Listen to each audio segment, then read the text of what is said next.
So let's say you found a skeleton. How would you tell it's a dinosaur? You personally, how would you decide? Well, interesting question. I don't know. I'd have to do some research on that.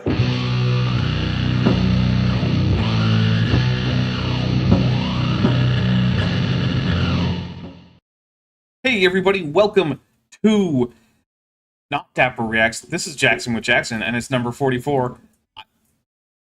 I know what show I'm on, and that was also just me being a professional right there, so we'll take a quick drink.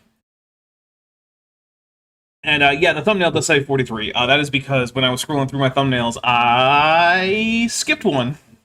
And so I just didn't notice that I had made that thumbnail.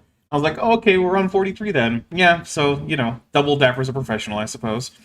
But hey, that's how it goes, especially when I don't have a team behind me to check all these things. It's just me. So, you know, I screw things up sometimes. Jackson, how you doing? Oh, wait, hold on. You're muted. I gotta unmute you. Okay, there you go. I'm doing. Nice. Yeah. All right. Well, that was easy. Yeah. I try to make things easy. So we we are here for Jackson with Jackson, but before we get into stuff like drinking rules and all that good stuff, I have some thank yous.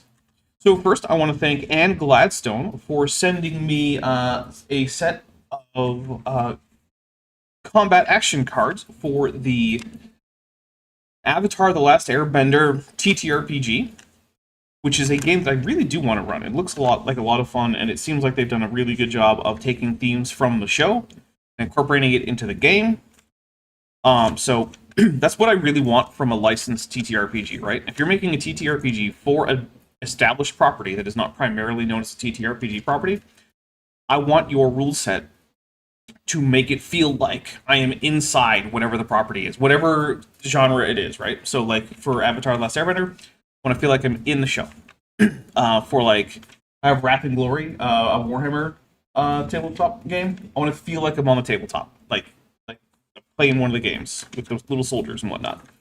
Anyway, so and then also I was sent a also by Aaron Gladstone, also the Dishonored Game Masters kit, which comes with a source book that has extra tips for game masters. It also has rules for poisons. It comes with some game tokens. So it's also very cool. And then also, Anne got me some creme brulee almonds, which I did already eat, and they were delicious. So thank you very much for that, Anne. The card said, "These look really good, enjoy," and that was with the almonds. And then also, every dinosaur needs to take care of their mental health, especially with all their relatives being so bird-brained these days. Have fun. That was especially helpful because it was a bit of a rough weekend. I don't want to go too far into it. We might touch on it a little bit later. But then I also want to say thank you to Joshua Geese, who got me some tea from Japan, some canned tea from Japan, which I really do like. I had one earlier today. Also, if you've been around with the channel for a while, you know that there's a Carolina Reaper sausage that appears on my wish list pretty often. Unfortunately, though, when it got here, it was definitely bad. And so Joshua Geese has been refunded from Amazon for that. And I've taken it off the wish list because I don't want people to spend that much money to get me something only for it to be unusable. And this is actually technically the second time in a row that that's happened with that item. And if it's once, someone's like, whatever, flukes happen, not a big deal. But now that it's happened twice in a row, I'm just like, no, can't do it anymore. It's off the wish list. So if you do find something on Amazon that has Carolina Reaper and you want to have, you know, put it back on the wish list, not even buy it for me. If you just think I might like it, send me the link and I'll put it on my wish list. So that way people can get it for me if they want. So yeah, I want to say a big thank you to both Anne Gladstone and Joshua Geese for that because, yeah, it's been a weird weekend. Like, you know, there's a new war, Jackson. Did you know about this? I did, unfortunately. Yeah. It might be over already, but that's a big might. That remains to be seen. I am less confident than I think other people are that the war is over, because generally speaking, wars just kind of keep going. Like, remember that time when people thought that, you know, the United States would probably be out of Iraq in like a year and a half tops, maybe, and instead it was like over a decade or something? I do remember that. Yeah, that was pretty crazy. I remember that there were people who went into that war when it was new as relatively low-ranking members of the Army or the Marine Corps, and then by the time it was starting to wrap up, their kids had been deployed more than once to the same war. Yeah. So that's freaking dark. I mean, yeah, we were in Afghanistan for 20 years. Something like that. Yeah.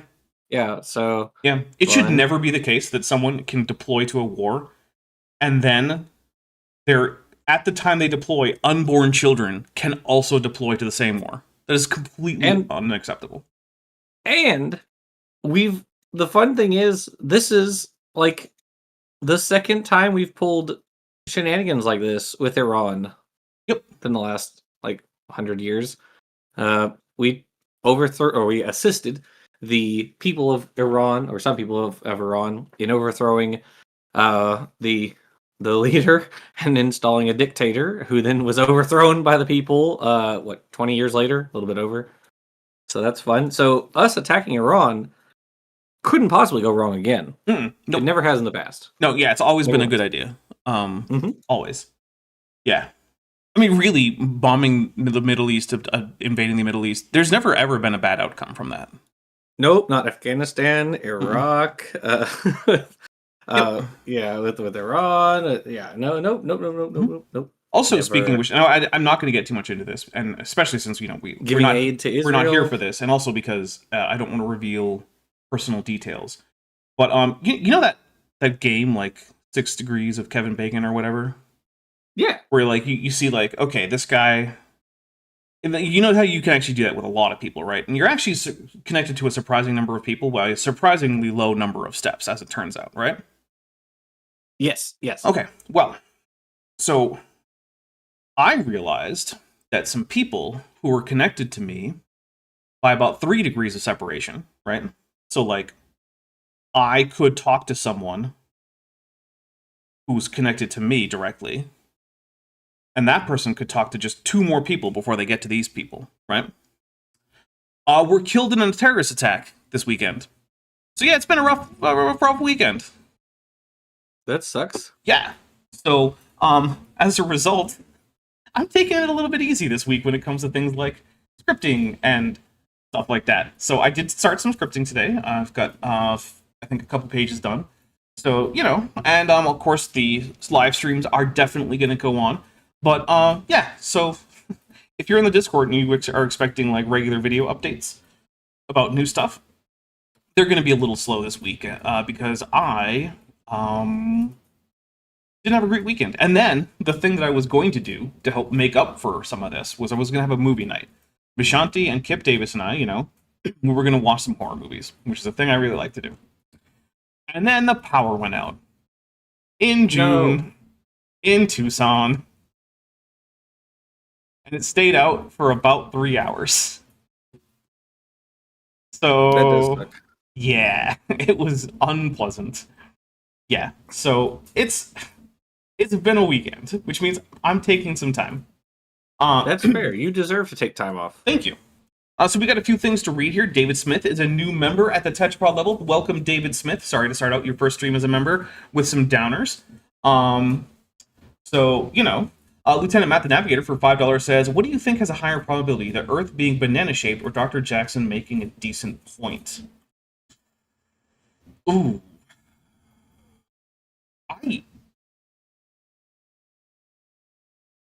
So I do know that there are some measurements that you could make of the Earth that would be compatible with the banana-shaped Earth, right? Depending on where the banana curves and where you are on Earth, we're in relation to that and exactly the shape of the curve. So, like, I actually think it might be the banana-shaped Earth, right?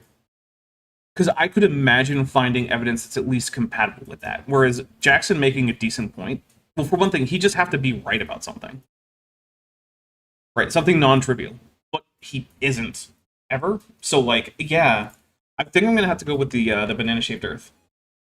Also, Tahbet, with a very capital P, which is in fact a misspelling, says, for 20 Argentinian pesos, considering the U.S. push for the ceasefire, we only need to look at Taco's antecedents antecedents as a peace broker, and oh no, not gonna lie, we're cooked. Yeah, so It's also the fact that Taco is the reason that the previous Iran nuclear deal is no longer in existence, because that was negotiated by Obama. But then in Taco's first term, he ripped up that deal and replaced it with, nothing. And What's then this? The consequences of his own actions? yeah. So then the guy who campaigned as the anti-war Republican, which to be fair is pretty much the only good thing I was ever able to say about him, was that he seemed like he might actually be anti-war. No. He was just going to tear up a peace agreement, and then, unbeknownst to me, during a what he's pretending is a second term, but is actually just the second reign of the the first reign of the second king of America. He decided, no, I'm just going to start a war. That'd be great. I mean, he also had multiple ground military operations during his first term, which I know a guy who happened to serve in as a Marine. So the whole anti-war thing was a lie in his first term, and Weird. believe he outdid Obama in terms of drone strikes in his first term, Which is hard to do. It is hard to do. Drone strikes are famously Obama's favorite thing. Yeah, that's why there was whether it's terrorists, hospitals, whatever. Yeah, one of my favorite The Onion headlines ever was something along the lines of Obama bids tearful farewell to his favorite military drone, and there's a picture of a Photoshop Obama hugging a military drone with little tears coming down. Yeah, that checks out. There's you've probably seen that meme that's it's like two Muslim people, and it's a man and a woman, and the man says, "Didn't you hear that the next one will be piloted by a woman?" And they're like, "Wow, yes. So diverse." I love that meme. So good. There's also the one where you get the B-2 bomber dropping bombs, and it says under Republicans, and it's just dropping bombs. And then it says under Democrats, and it's dropping the same bombs, except they have pride flags on them. Yes. Yeah. That's very good. Yeah. It's hey, guess what, everybody? Did you know that women and LGBTQ people can also commit war crimes? Hooray! Yay for diversity.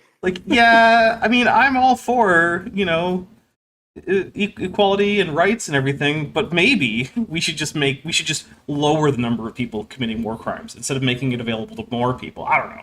Well, Dapper, what's been so funny this time around is I genuinely haven't seen the degree of Republicans trying to manufacture consent for Iran. It seems like this time around they're just kind of being Israel's doing it, so we're doing it too.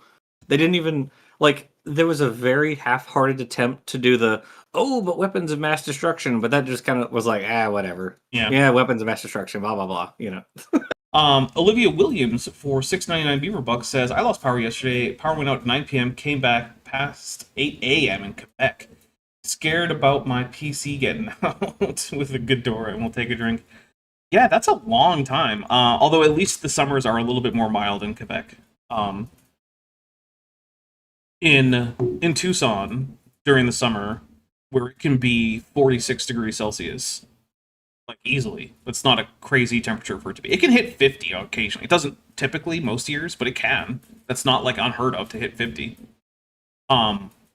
Yeah, the power going out is potentially a dangerous thing. People can die. So, because really, look, Arizona is basically just the opposite of Alaska, right? There's a good part of the year in Alaska where you just don't go outside unless you have to. And if you do, you take precautions. It's because it's too cold. Arizona's the same thing. It's just that it's too hot, right? So, yeah. Anyway, so we're not really here to talk about the weather or ridiculous nonsense about wars. Instead, we're here to talk about Charles Jackson. You don't know who Charles... We're not doing geopolitics? No, we're not.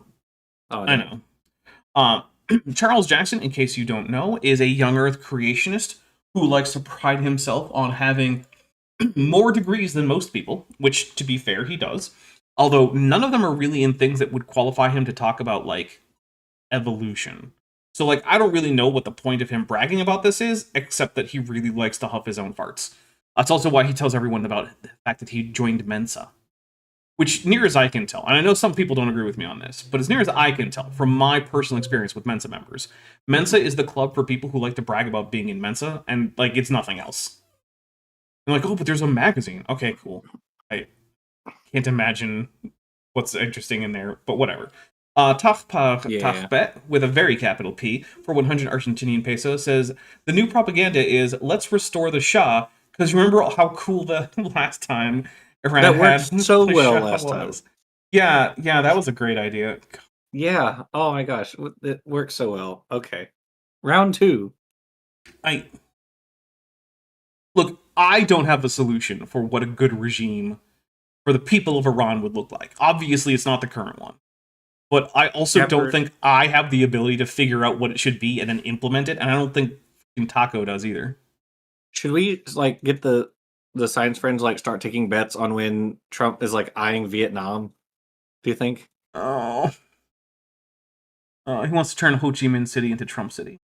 Because I feel like I could feel it in my bones. You know, I can just feel it coming. I call it Saigon, by the way, because Ho Chi Minh doesn't tell me what language to use. Can't make me. Okay. Just like I've never called anything Leningrad. St. Petersburg, my friend. So take that. Anyway, all right. So we are in fact here to talk about Charles Jackson. He is telling us basically a lot of the previous part of this talk that he was going through is taking a look at people who have some critique for some aspect of evolutionary biology, usually a relatively minor thing, or they have some idea that was originally somewhat fringe and that has now been, to some degree or another, just incorporated into the larger edifice of evolutionary theory. And then, because there are or were these disagreements, he has then leveraged that into the argument that evolution is therefore in crisis and about to collapse. Of course, he said this some almost 20 years ago at this point, and it hasn't collapsed. And the first person to say this was the author of the book Evolution, a Theory in Crisis, which was that Denton? Yes, I believe that was Denton. Like, that was in the 90s, wasn't it? No, it was in 1979. Oh boy, even better. Yeah, the thing you're thinking of is Evolution, something like A Theory Still in Crisis, which was basically his updated and revised version that did come out in the 90s. So, yeah, it's been 46 years that evolution has been a theory in crisis. And at a certain point, right? At a certain point, you have to say, okay, if a crisis can continue for 45 years or so without anyone noticing, it really can't be much of a crisis, right? Like, that's not how the word crisis works. Pixie Overthrow Dapitalism Purple says, what do you call Istanbul, Constantinople? Did I spell those words right? So I actually flip back and forth on what I call that city. I probably call it Istanbul more often, but I have been known to call it Constantinople from time to time. Usually if I'm talking about something that has a long history, or I want to contrast some Christian anti-environmentalist nonsense with the Christian pro-environmentalism non-nonsense coming out of the Patriarch of Constantinople. And because he's the Patriarch of Constantinople, in that context, I will definitely call it Constantinople, because that's the thing he's the Patriarch of. So there you go. I also understand that the Turkish mail system will not actually deliver parcels or letters or whatever that are addressed to Constantinople. You have to put Istanbul. So, there you go. Lieutenant Math Navigator for $5 says, Joseph Smith said the point of Christianity was for people to give him all of their money and their wives. Therefore, Jesus wasn't real. Well, first, it did seem like he acted like that was the point of Christianity. I don't think he said that. And also, yeah, it doesn't follow. That is in fact a non sequitur. Because it turns out that someone can use a thing to do bad things, and that doesn't actually do anything to affect whether or not that thing is true or real or whatever. So yeah, that's actually that's how that works. Anyway, so let's hear Charles Jackson. As you might be able to see, this is Lynn Margulis on stream, or on screen, and he is talking about how when she introduced her idea of endosymbiosis as the way that many organelles formed in eukaryotic cells, she was met with a lot of pushback because that was a fairly controversial and unheard of idea at the time. And to be fair, at the time that she proposed it, there wasn't a whole lot of evidence for it, but she did have some. And then over time, it was in fact widely accepted that that was at least how some organelles, like mitochondria and chloroplasts, were derived.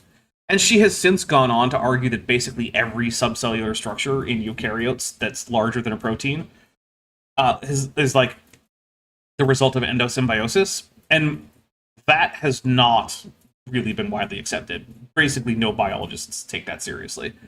Because, she's taking her pet idea, which was true, and now she's pushing it, right? It's like, okay, Lynn, why don't you calm down a little bit with that?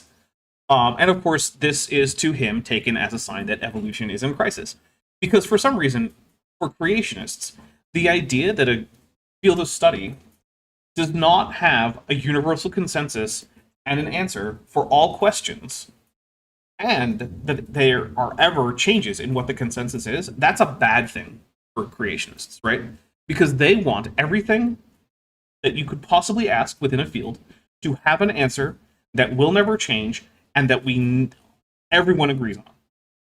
Because that's how they think that truth is established, because that's their ideal for their religion.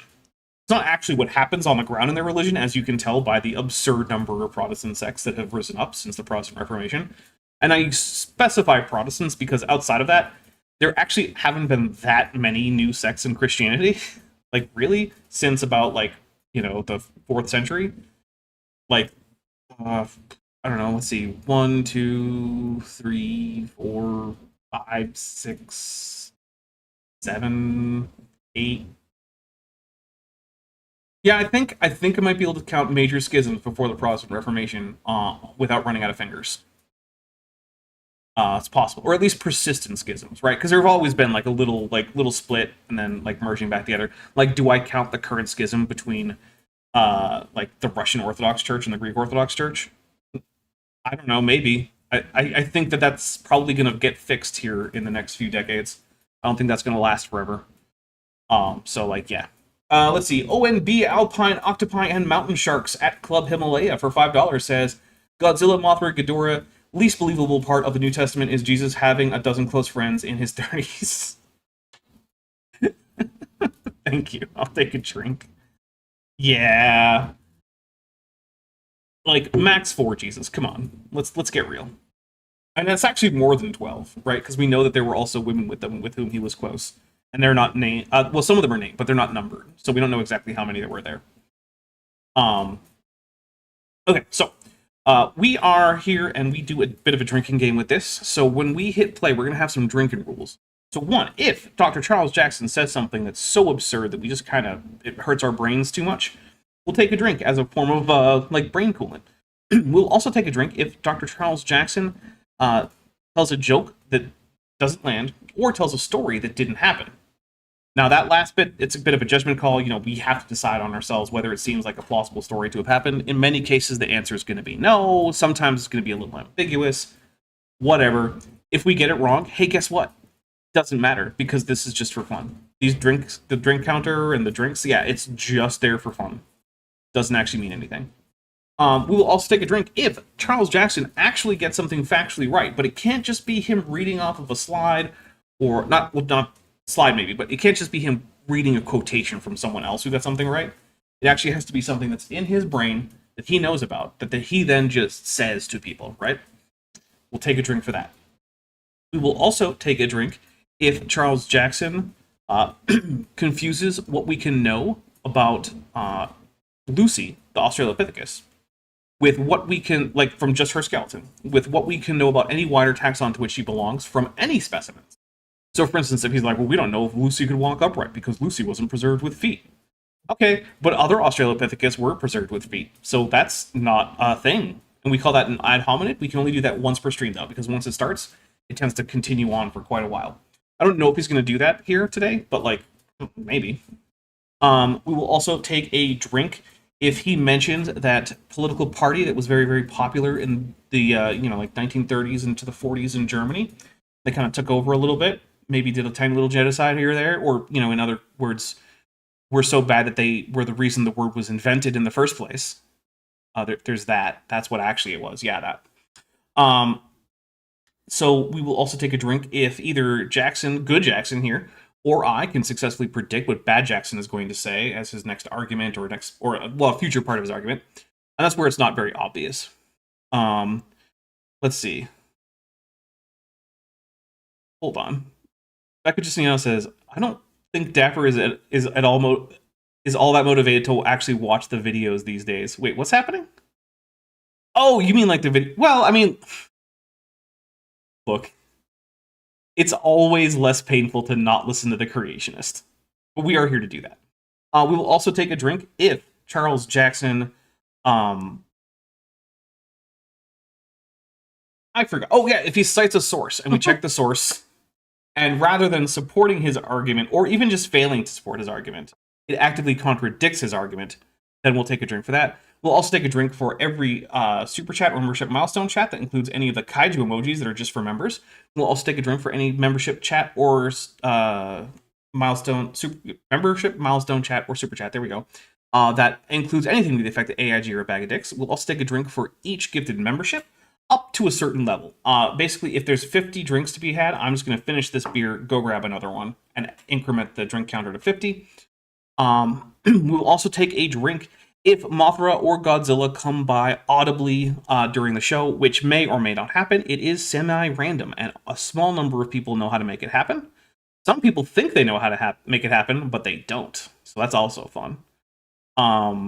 And I think that's it. Oh, also, Dapper's a professional. We already drank for that once today. So if I screw up the production, then we take a drink. But if someone else screws it up, like if YouTube goes down, or the power cuts out again, or something like that, or like my streaming software crashes or something, that is out of my control. And so that's not Dapper's professional. I think, though, that is all of them. Jackson, do you remember any that I forgot? I mean, that sounds fine to me. All right. If there are any that I forgot, I will probably remember them when the time comes, and we'll increment the drink counter anyway. And last but certainly not least, I want to let you know that if you decide to participate in the drink game, you, first of all, absolutely do not have to use alcohol or any other kind of intoxicating substance. You can use tea, juice, water, chips, coffee. I don't care. That's all fine. You can high five whoever you're watching with if you're watching with someone else. You can give your kitty cat scritches behind the ear, like whatever, right? It's just there for fun. But if you decide to play along with an intoxicating substance, please be careful, know your limits, pace yourself, and then don't go out and drive a car, operate heavy machinery, fly an airplane, text your ex, none of those things, right? Don't do it. Those are all bad ideas, equally bad ideas. And neither I nor Jackson nor the channel as a whole take legal responsibility or liability for anything you do after participating in this game with an intoxicating substance on a Tuesday of all days. ONB, Airplane, Octopus, and Mountains Sharks at Club Himalaya for $2 says, horizontal kip reason for sideways drink counter. So, first of all, the drink counter is the right way around. What's sideways is the donations meter to keep track of how we're doing on various donation goals, like Fancy Avatar, or at 89%, I think, or maybe 88%. Bent gets free pizza, things like that. The reason for that is because I couldn't find a really good place in this particular set to put it vertically that didn't make it take up too much of the set real estate, basically. So I just turned it on its side. But hey, here's a cool thing. If I make this thing go past the point where Ben gets free pizza, the Ben gets free pizza is turned 90 degrees. So that way, we all know that he still gets free pizza. So I'll bring that back down to where it should be. All right, Jackson. Now that we've been going for over a half an hour, ready? I am as ready as I'm going to be. All right, here we go. The second biggest link in evolution that's missing is the jump from prokaryotes to eukaryotes, in other words, from bacteria to normal cells. And Margulis said bacteria got into bigger cells and made the nucleus, made the centrioles and the mitochondria and the chloroplasts.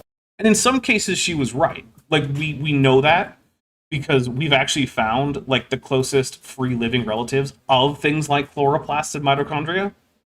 Yeah. Right? So, like, that's kind of what that means, right? Like, she's right about that. Otherwise, think about this. The counter argument would be, no. God actually created eukaryotes as many independent kinds but he gave them all organelles with their own genomes that happen to be circular, single chromosome. Oh, there's Mothra. Take a drink for Mothra.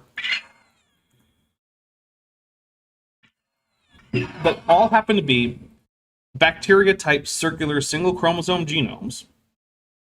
And also, he separately made various bacteria kinds that not only have the same kind of bacterial type genome, but also hash out as genetically closer to mitochondria or chloroplasts than they do to other bacteria.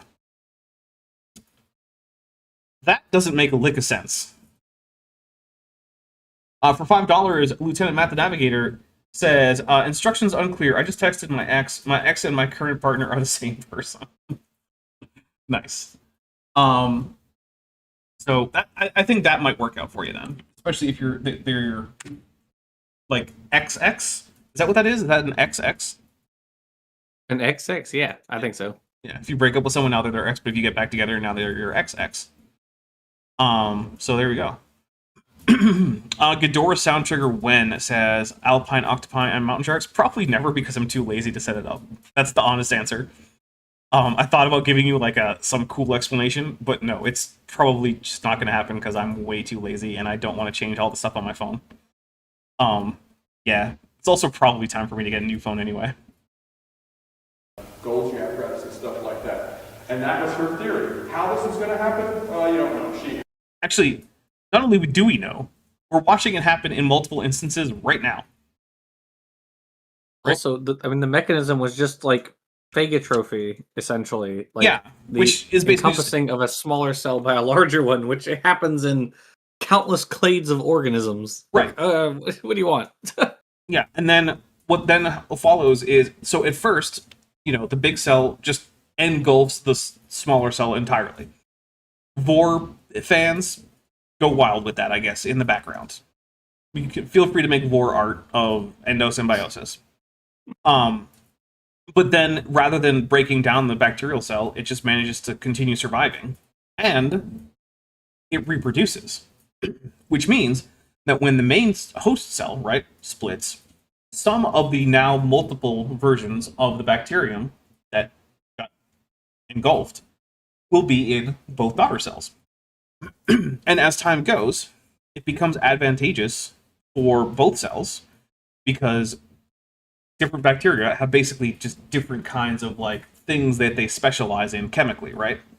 So the bacterium that's going to become a mitochondrion is going to increasingly specialize in producing things like ATP.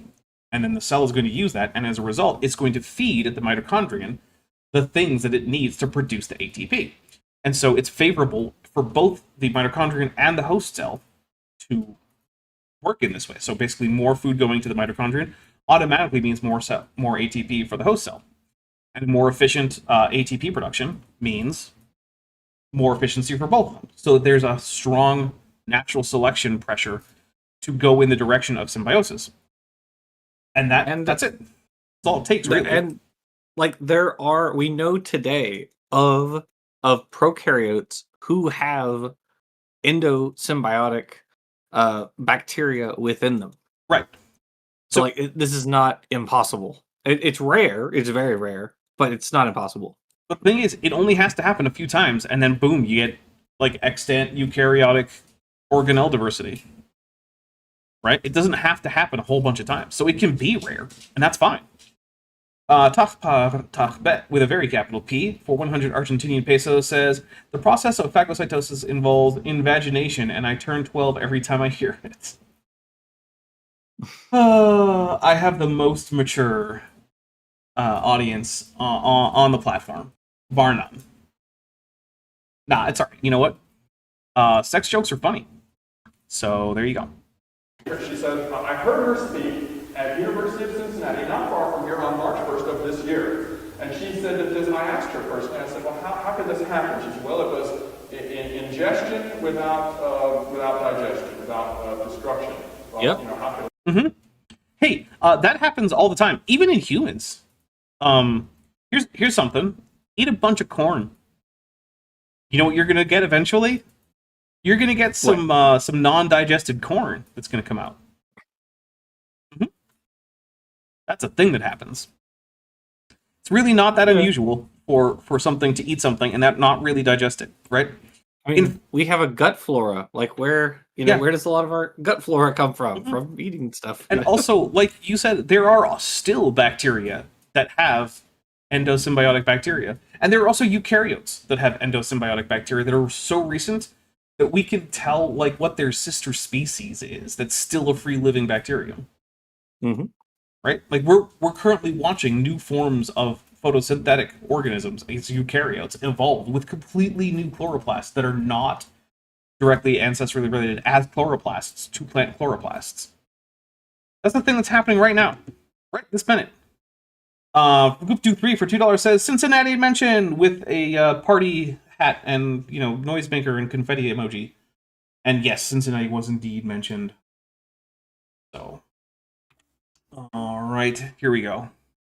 The cell eat the bacteria and not kill it. Well, it ate it, swallowed it, and it got in there and just stayed as a symbiont, as something that helped it. Interesting theory. No mechanism for really how it could really happen. You just gave the mechanism. What? I was like, I love that he's just like, drink. I just heard her say that. Nope, not true. Not real. Yeah, I mean, she gave me the mechanism, but that doesn't sound like a mechanism to me, so I'm just gonna say, nah. Like, do you remember one of the first videos we did on this show was him saying that bacteria are not evolving antibiotic resistance, and then he went on to describe exactly the process by which bacteria evolve antibiotic resistance. Then after he was done with that, giving a pretty good description of how they actually evolved it, he was like, see, not evolution. What are you talking about? If that's not evolution, then nothing is. That's what evolution is. But it saved the evolutionists. But she took her theory further. Didn't save the evolutionists. Here's the thing, right? Evolution wasn't in any danger because there's an open question. Pretty much, actually, as far as I know, all fields of science have open questions, right? Like right now, we don't have a good mathematical way to describe turbulent fluid flow. Like we have really good math for laminar fluid flow, and we have a lot of math involving fluid flow that works really well for like hydrologic or engineers and piping systems and plumbers and whatnot, right? Great stuff. Plenty of math. But yeah, we don't have a good mathematical model for for turbulent fluid flow. Does that mean that like hydrology is a theory in crisis and that, oh no, all the hydrologists are going to be put out of their jobs because actually what really makes water flow are the water fairies who push water around inside of pipes? And it says so in my water fairy Bible? Like, is that really a plausible thing that we should be seriously considering because we still have an open question in fluid flow? I don't think so. Some problems are just hard to answer. And the fact that that is the case does not mean that all of the other things that have already been figured out suddenly don't work. Or think about it with like quantum gravity, right? We don't know how gravity works at the scale of particle physics. There are ideas, and there's not a whole lot of experimental evidence, and there's not even a whole lot of people who have ideas that we know how to test in the first place. But does that mean that neither particle physics nor relativity have any merit to them? Well, no, of course not. There's still highly successful models that very accurately predict physical outcomes in the real world with real systems. And any solution that we find that actually does work for quantum gravity will need to take into account the already successful predictions of both the standard model of particle physics and general and special relativity. Because if it doesn't, then we know it's not the right answer because it can't make those same predictions plus the new predictions that we use to test it. So even if it were true that we still didn't have a good explanation for the origin of, say, mitochondria or chloroplasts, that wouldn't be a problem for evolution. That would be a question. And this is something that creationists do a lot. They will take an open question and point out that it's open, and then pretend that for that reason, it is some kind of crisis or problem for the theory. A problem arises when the predictions of a theory are contradicted by experiment, not when there is an open question where we don't know what the prediction should be, or we have a prediction, but we haven't been able to test it yet. Those aren't problems. Those are just open questions. They could become problems, but they're not problems yet. And that's what Lynn Margulis was addressing. Not a problem, an open question. Now, I also noticed that we have 81 people watching, but we only have 38 likes.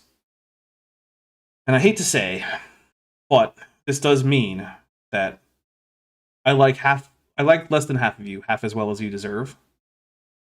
So I would really appreciate it if you would all hit like, so that you don't get billboed again.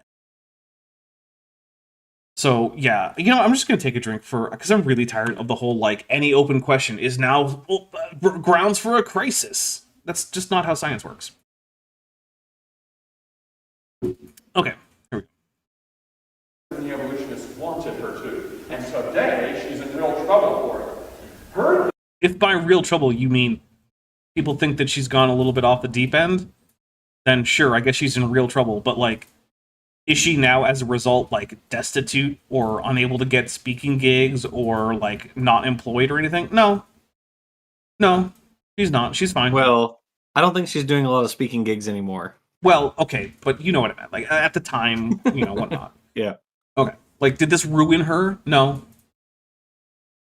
Because people. I mean, like a lot of people who have very good ideas in science kind of go off the deep end later in their career. There's even a term for it. Yeah, it's Nobel called disease. Nobel laureate. Yeah, Nobel disease or Nobel laureate syndrome or whatever. Yeah. Like weirdly, a lot of people with like AIDS denialism, they go into that like late in life. Like, what the heck's up with that? Yeah, I don't know. But these people who in their early career or even later in their career, whatever, like revolutionize the field or have a really good idea, and then everyone's like, oh hey, this person really knows what they're talking about, and then they hear that and go, oh yeah, I can talk about anything. Yeah. And then it's like, no, that's not what they meant. Water doesn't have memory. AIDS is real, and caused by HIV. Mm-hmm. Like bunch of Looney Tunes. Yeah. It's really sad. I was reminded today that AIDS used to be called grids, and I'm really happy we changed that. And was it Triple H? It was like Haitians, homosexuals, and something else. It was another like terrible. Yeah. There were a bunch of really horrible names for it. Which there were.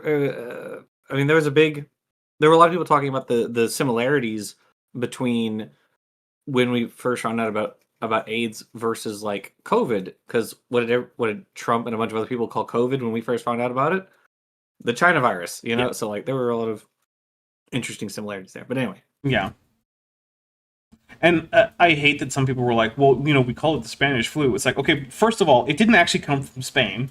That was always a bad name. And second, we probably shouldn't just do things now because people in like the early 20th century did those things. People in the early 20th century did a lot of things we just shouldn't do. Spoiler alert, like I guess. Jim Crow. Yeah.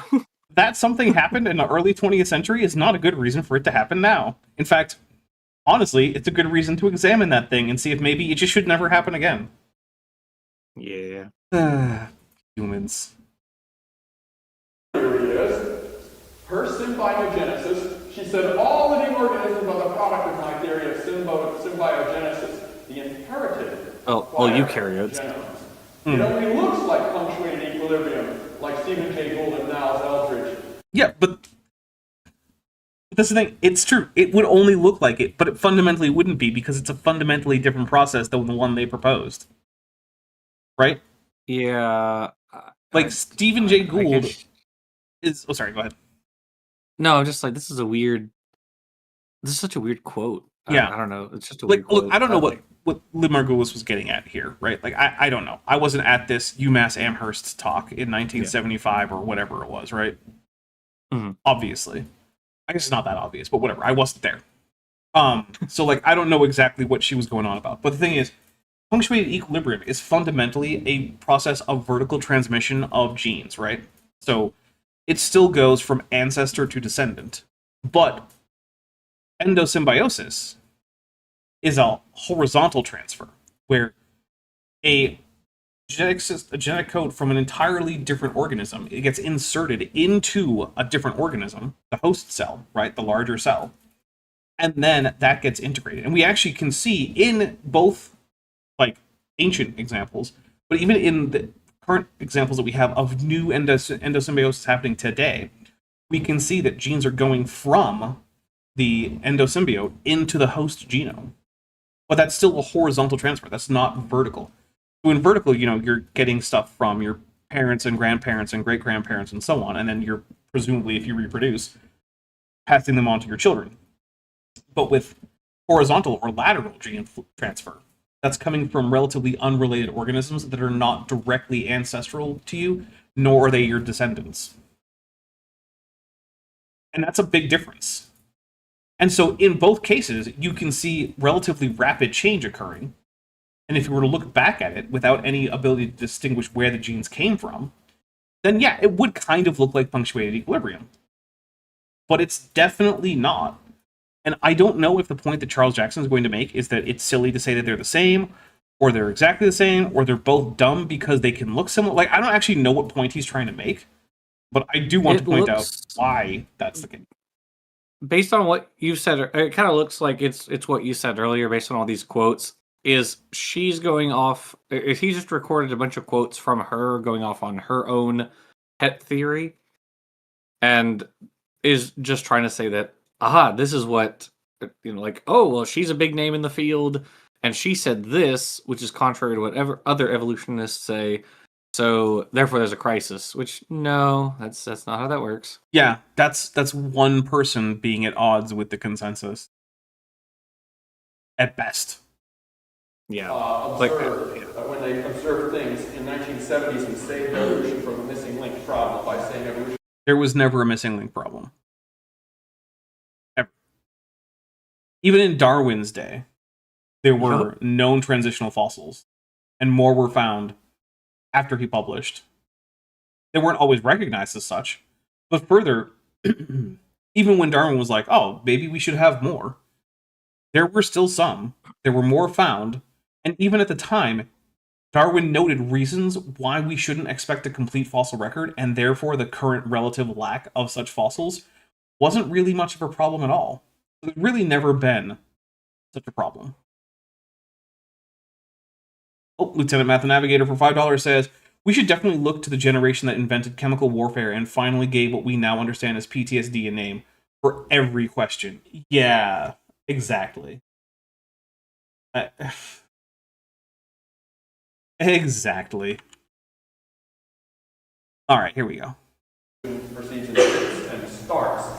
She said it only looks like punctuated equilibrium. Really, it's symbiogenesis. Basically, she says that bacteria all around the world put their DNA together and kept doing it and kept doing it and kept doing it, and that's how we got human beings. Okay. No, she's really. Not. She's saying that's how we got eukaryotes, basically, and that's how all the various organelles formed. But here's a fun thing. Eukaryote, the eukaryogenesis, the evolution of eukaryotes as such, happened a really long time ago compared to anything that anyone would reasonably term human evolution. Right? Like, human evolution starts maybe at the longest 7 million years ago. That's like the outside limit. By that point, even Lynn Margulis would say that, yeah, in the lineage leading to humans, there was no more primary endosymbiosis going on, and there hadn't been for probably over 1 billion years. So, like, I don't know why he's just, as far as I can tell, just either completely ignorant of what the entire idea is, or he's just lying about Lynn Margulis' ideas. Which, I want to point out, were in fact wrong, but they're not wrong in the way he thinks they are, which is a weird thing to go on about. How is it that Charles Jackson can't even get right what's wrong with an idea? I don't know. It's like he's physiologically incapable of being right about things. Like, maybe he's allergic to it or something. There was a phrase I was reading, or I read this week, that was like, it is not only wrong, it is the opposite of true. And I like that phrase a lot. Yeah, that's good. All right. Okay, that's how we got giraffes and eagles and whales and T-Rexes. Just stop listing animals. We get it, man. Now, I'm not really ridiculing. I can name all the animals. Yeah. Hey guys, I'm really Look smart. at all the animals I can name. I can name a lot of animals. Yeah. Pretty cool.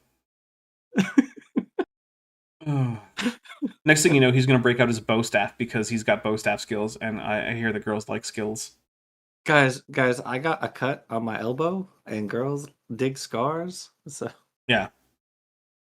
It makes as good a sense as evolution does, and she's got a very logical. It is evolution. It's a mechanism in evolution. I'm going to take a drink for it's as good an explanation as evolution. You know, the thing it's a part of.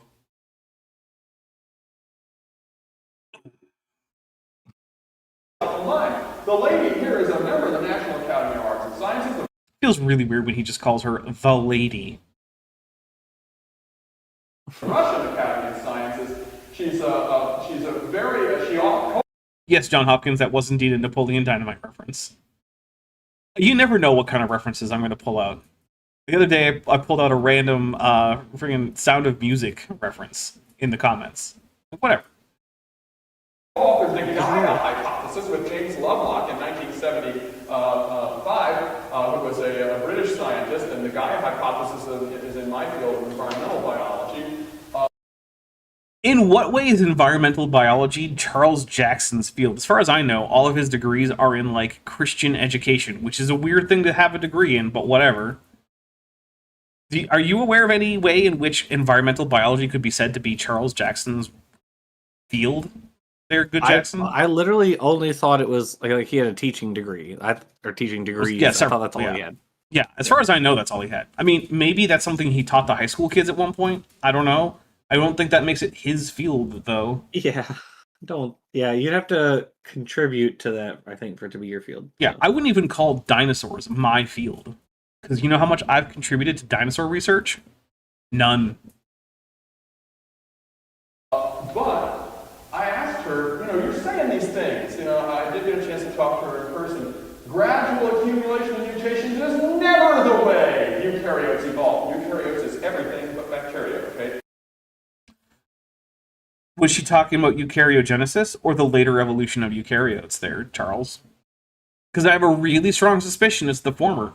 She was talking about how eukaryotes evolved from non-eukaryotes, not how they then diversified as eukaryotes. Like you see the difference there, right?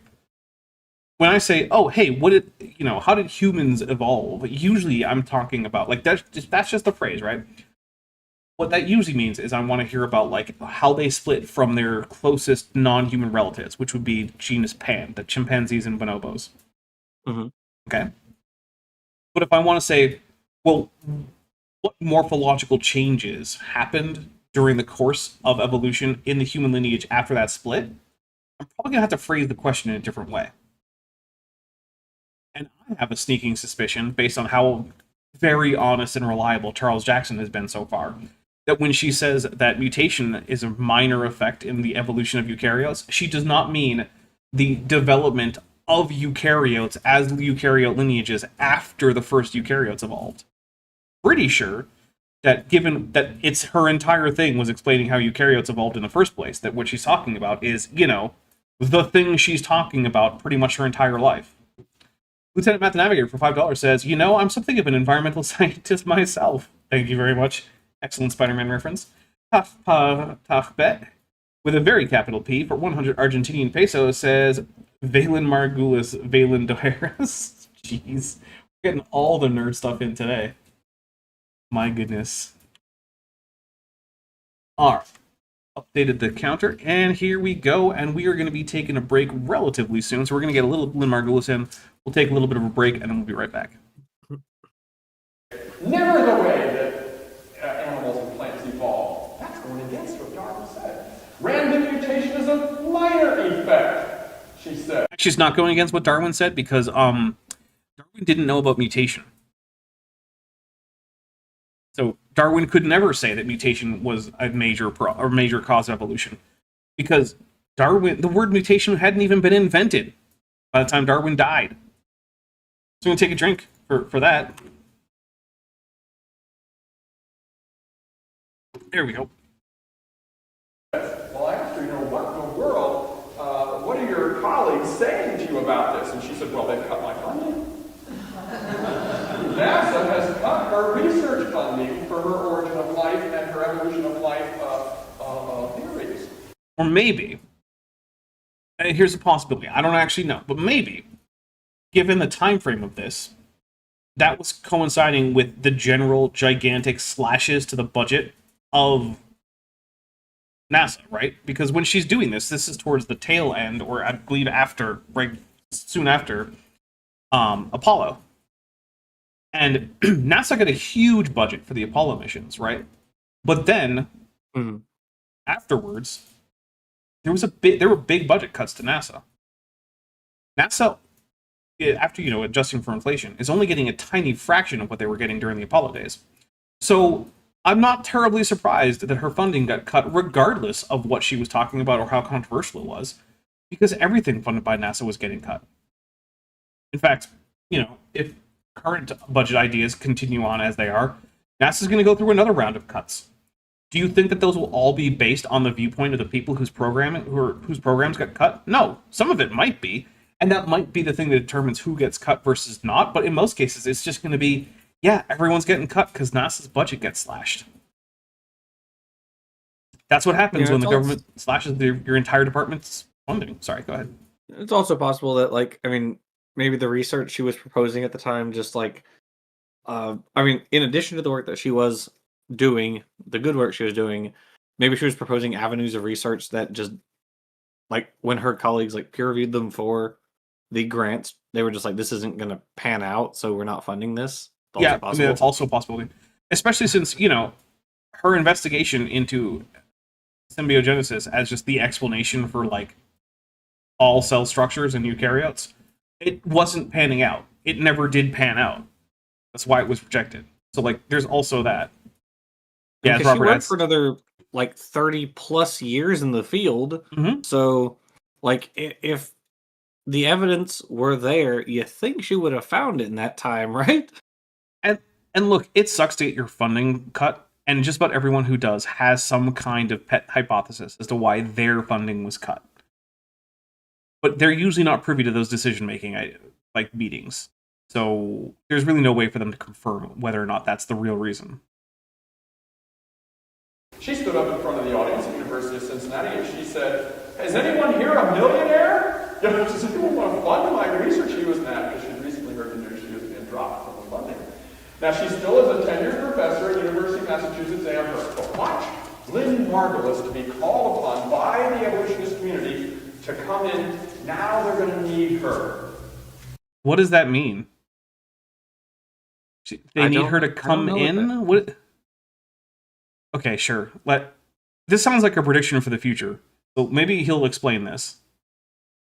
Now they're going to need her and her theories. They're going to need Wolfram and his theories. Well, okay, Wolfram was someone we talked about, I believe, last show.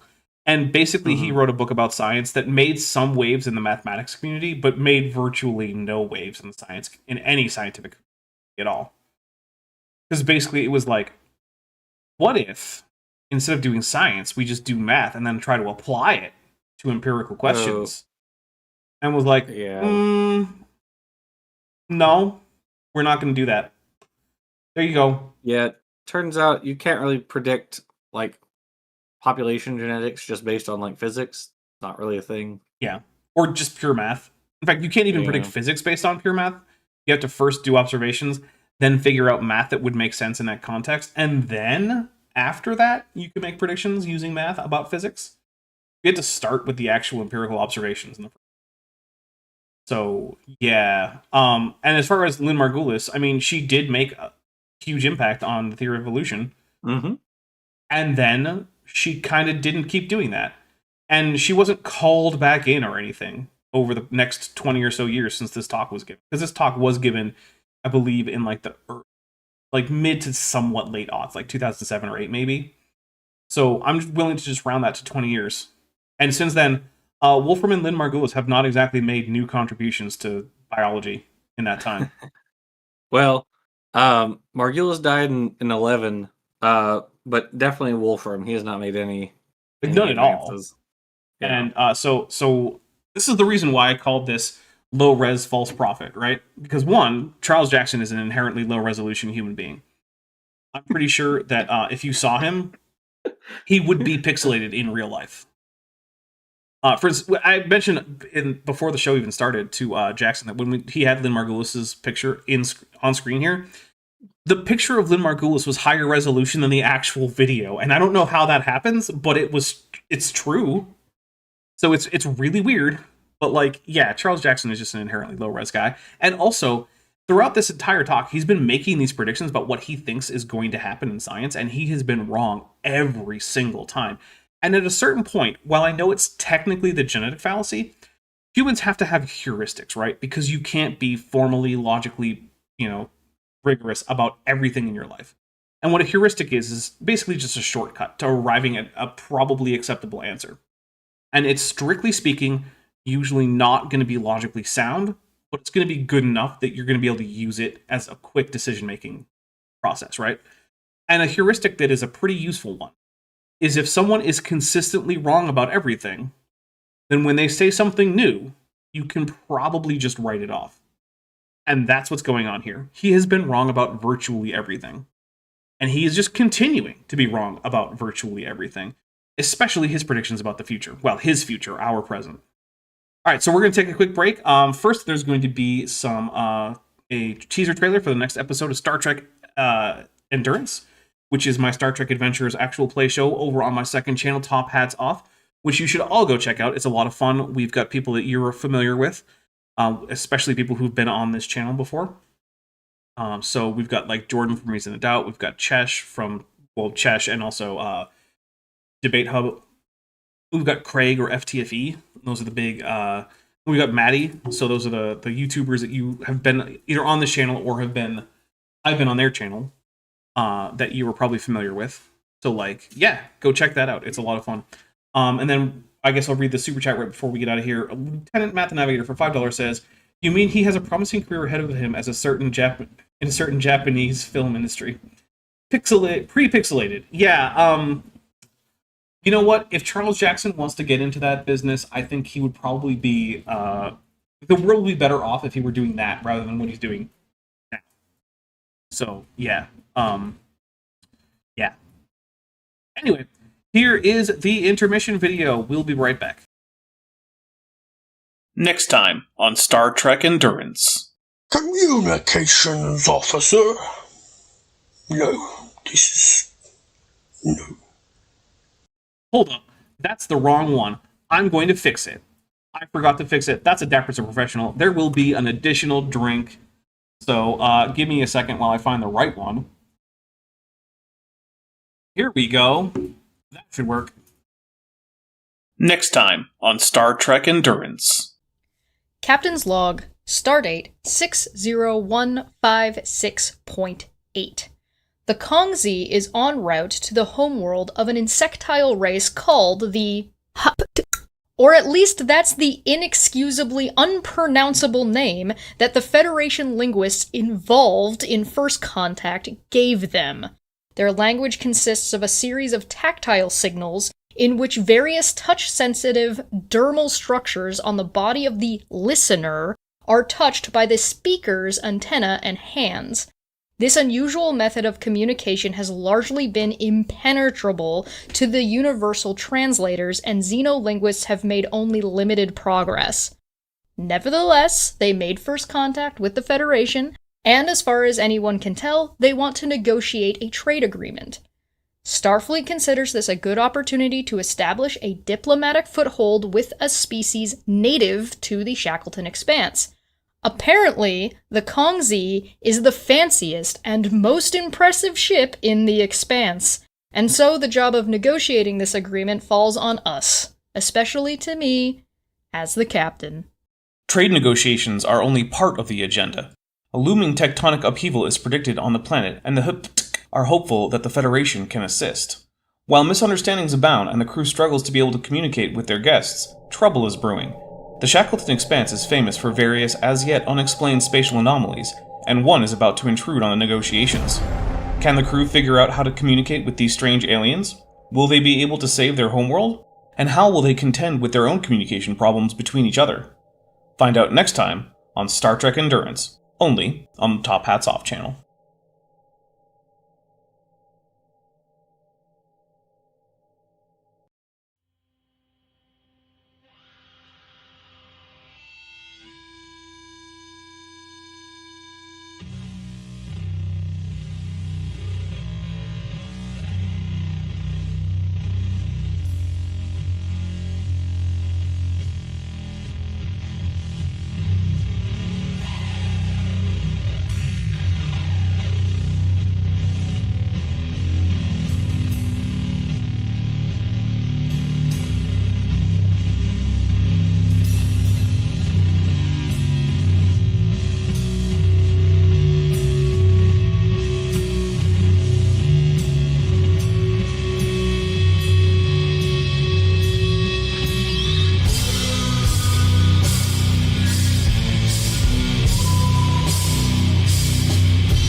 We are back.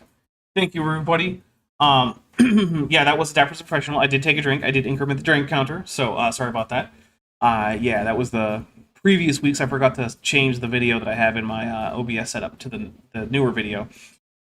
But, you know, that happens.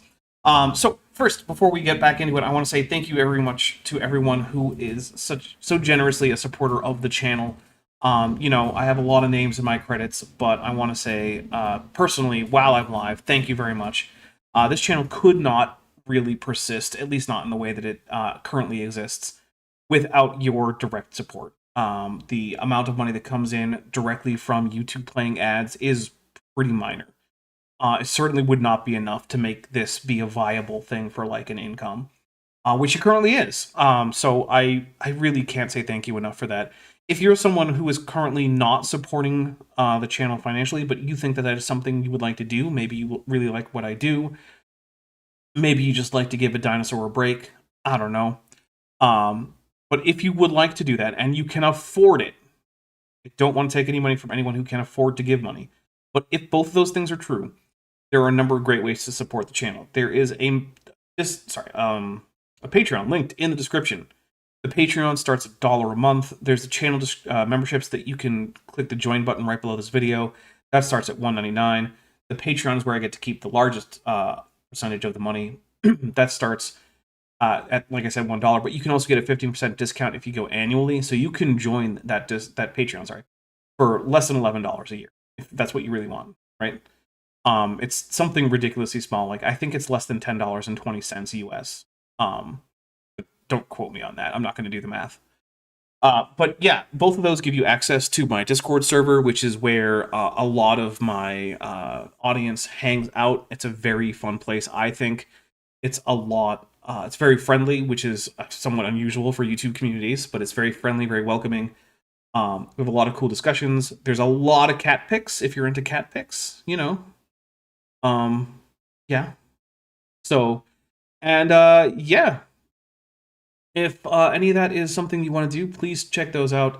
You also get access to the channel emojis if you join the channel memberships. You can also gain access to. I do have a few channel members only things on the show. So yeah, you know, I think it's a pretty good thing. You also get early access to my scripted videos. I'm several months ahead. Actually, I think I might still be more than 6 months ahead on scripted videos. So there are a lot of scripted videos for you to take a look at if you want to dive into that. Let's see.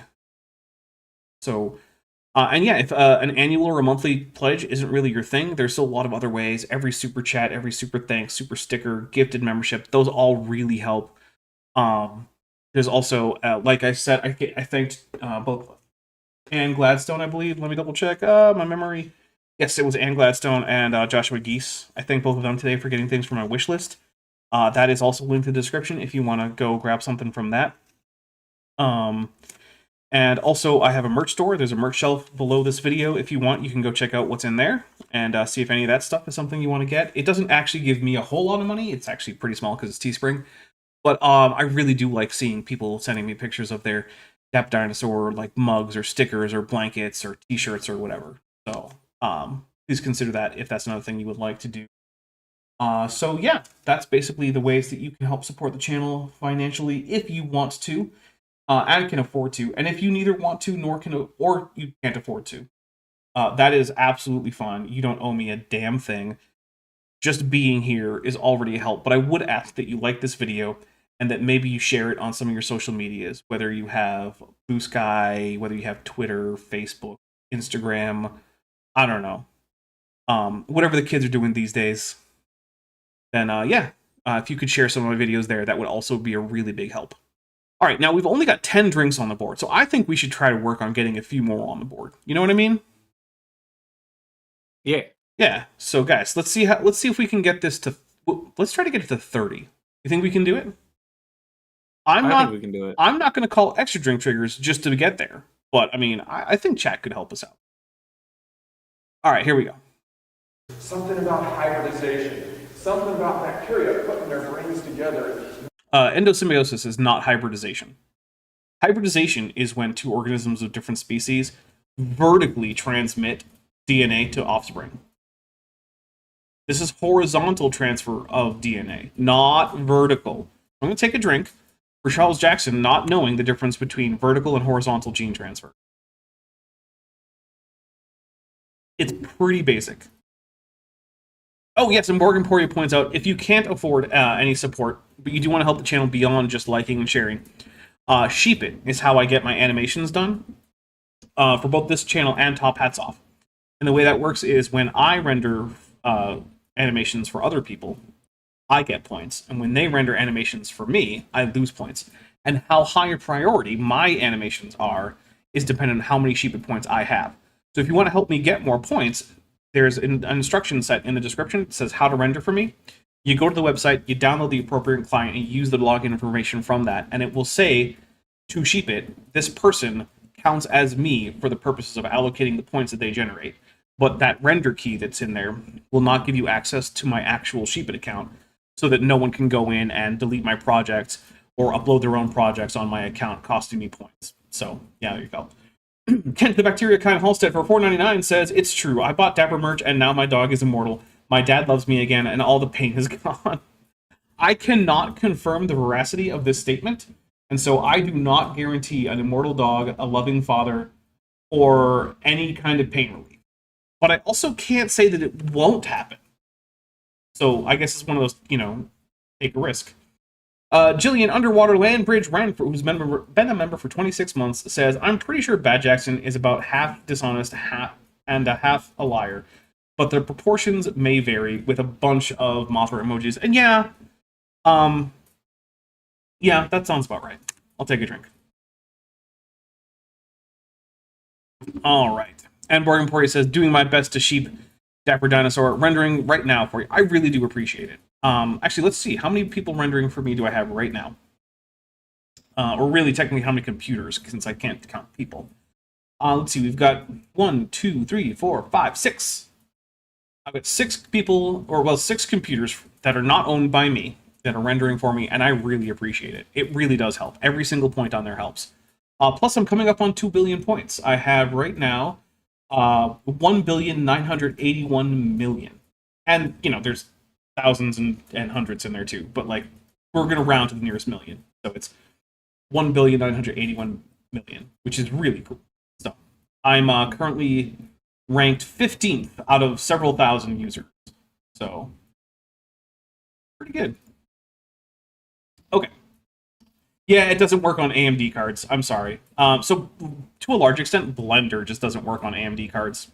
So yeah, if you have AMD, you might have to use your CPU instead of your GPU, which is not nearly as effective. But like, yeah, I don't know. Blender decided years ago that they were going to go hard into optimization for NVIDIA GPUs, and that's just how it is. That's why when I was figure out what computer to get as my new computer, and people were like, "Oh, have you considered AMD graphics cards?" It's like, I can't really. I don't have the option. I would love to. I have nothing against AMD graphics cards. It's just from a practical standpoint, because the primary purpose for this computer is to produce things for the channel, and Blender just doesn't like AMDs for some reason. Yeah. John Hopkins says, "Wait, is that users' points actually yours? I thought it's in the global section. I thought it was a total across every user. That's crazy." Yeah, no, those are that's just me. That's just me. Those 1.9 billion points are, well, you guys helping, obviously, and me, yeah. All right, here we go. Making humans. Something about mutations, yeah, occurring, but then they just all kind of gather up and then all together as a group express themselves in evolution that proceeds in fits and starts, leaving no fossils of missing links because they never existed. Watch what. I mean, except for all the fossils of transitional forms that we do have, which are incredibly abundant, and even were back in like the early aughts when this, or sorry, mid to late aughts when this talk was given. Border Barbecue, who's been a member for 21 months and is at the annual level, says, "To be fair, I don't know why I'm even bothering to say anything, but hi, bunch of disgusting pelagic tunicates." And then Border Barbecue says, "Love y'all." And we love you too, but like, it's hard to when you keep posting pelagic tunicates in the chat. Like, it's really gross. Triceratops lives on an underwater land bridge. Member for 16 months. Says, "Dapper's Discord community is fantastic, especially on bad days." Yeah, it's really true. Unlike AIG, which is a sack of staffs with a no on the end. P.S. Screw cancer. Absolutely, screw cancer. Oh, a knob. Okay. Okay, got it. That means that that's a drink trigger. Okay. Not a no, a knob. Are you on your phone? Is that why that happened? Yeah. All right. Here we go. They're going to do. Dr. David Menton said in the watch. The fact that David Menton said something to you is, again, good reason to think it's not true. I cannot stand David Menton. Look, David Menton wrote so much stuff about him in Rocks Volume 1. I cannot stand that man. Yeah, David Menton was I don't know for certain the degree to which he was dishonest versus the degree to which he was dumb. It seems like you probably have more experience with him, but I'll just say this. When he covered dinosaur evolution and avian anatomy, it was atrocious. Absolutely abysmal. And both Aaron Raw and I covered it. And also, in Aaron's Raw coverage, there was some Darren Neisch content in there, too. Nice. And, like, I was also, in my coverage of that, I preserved the live chat. And the reason for that is because if you look at the live chat in the original video of David Menton talking about birds evolving from dinosaurs and how he thinks that's not a thing that happened, I was in the live chat live debunking it. Nice. Yeah. So we'll love to see it. Yeah. And also, I actually recommend both watching my series as well as Aaron Ross series, because we don't cover exactly the same topics, right? And if you're interested in seeing and like reading debunks of his written material, get Rocks Volume 1. Absolutely. Written by Jackson here, as well as friend of the channel, RJ Downer. Yeah. he talks about we covered a lot of his stuff with regard to like vestigial organs, and he gets absolutely everything wrong as per always. Yep. So Unsurprising. Anyway, here we go. The evolutionists have become more new agey and superstitious and supernatural in their orientation. Watch for them to start believing in these philosophical statements, no longer resorting to science at all. What is he even talking about? yeah, like what like at some point, I think he just like stops even bothering to engage in reality. Yeah. I mean, look, I've read a whole bunch of papers that have been released on the topic of evolution broadly since this talk. I mean, a lot. And there's not a whole lot of philosophical musing. There's a bunch of things like math and measurements and hypothesis testing, which is what science is. And it's also what you tend to get a whole lot less of when creationists are in a forum where normally you would hear about science. Like, for instance, recently, Sal Cordova was actually at the Evolution Convention. It's just called Evolution. And he gave a talk. And he spent the first couple minutes giving a quick autobiography of himself and then just belating John Stanford for some reason. And then some of his only citations included Wikipedia, ChatGPT, and frickin' Plato. Of course. What do you... Yeah. I'm sorry. If that's not a whole bunch of philosophical nonsense at best, and just absolute gibberish at worst, I don't know what is. It certainly wasn't anything resembling science. So, I mean, like... I was reading a paper from 2024 on the evolution of fungi earlier today in preparation for a script. I did not come across any philosophic statements. They didn't Not talk one. about Neoplatonic ideals? Mercifully not. Huh, weird. Because I just recently heard a creationist do that in a scientific venue. So, like, I don't know. This just seems like a whole lot of projection to me.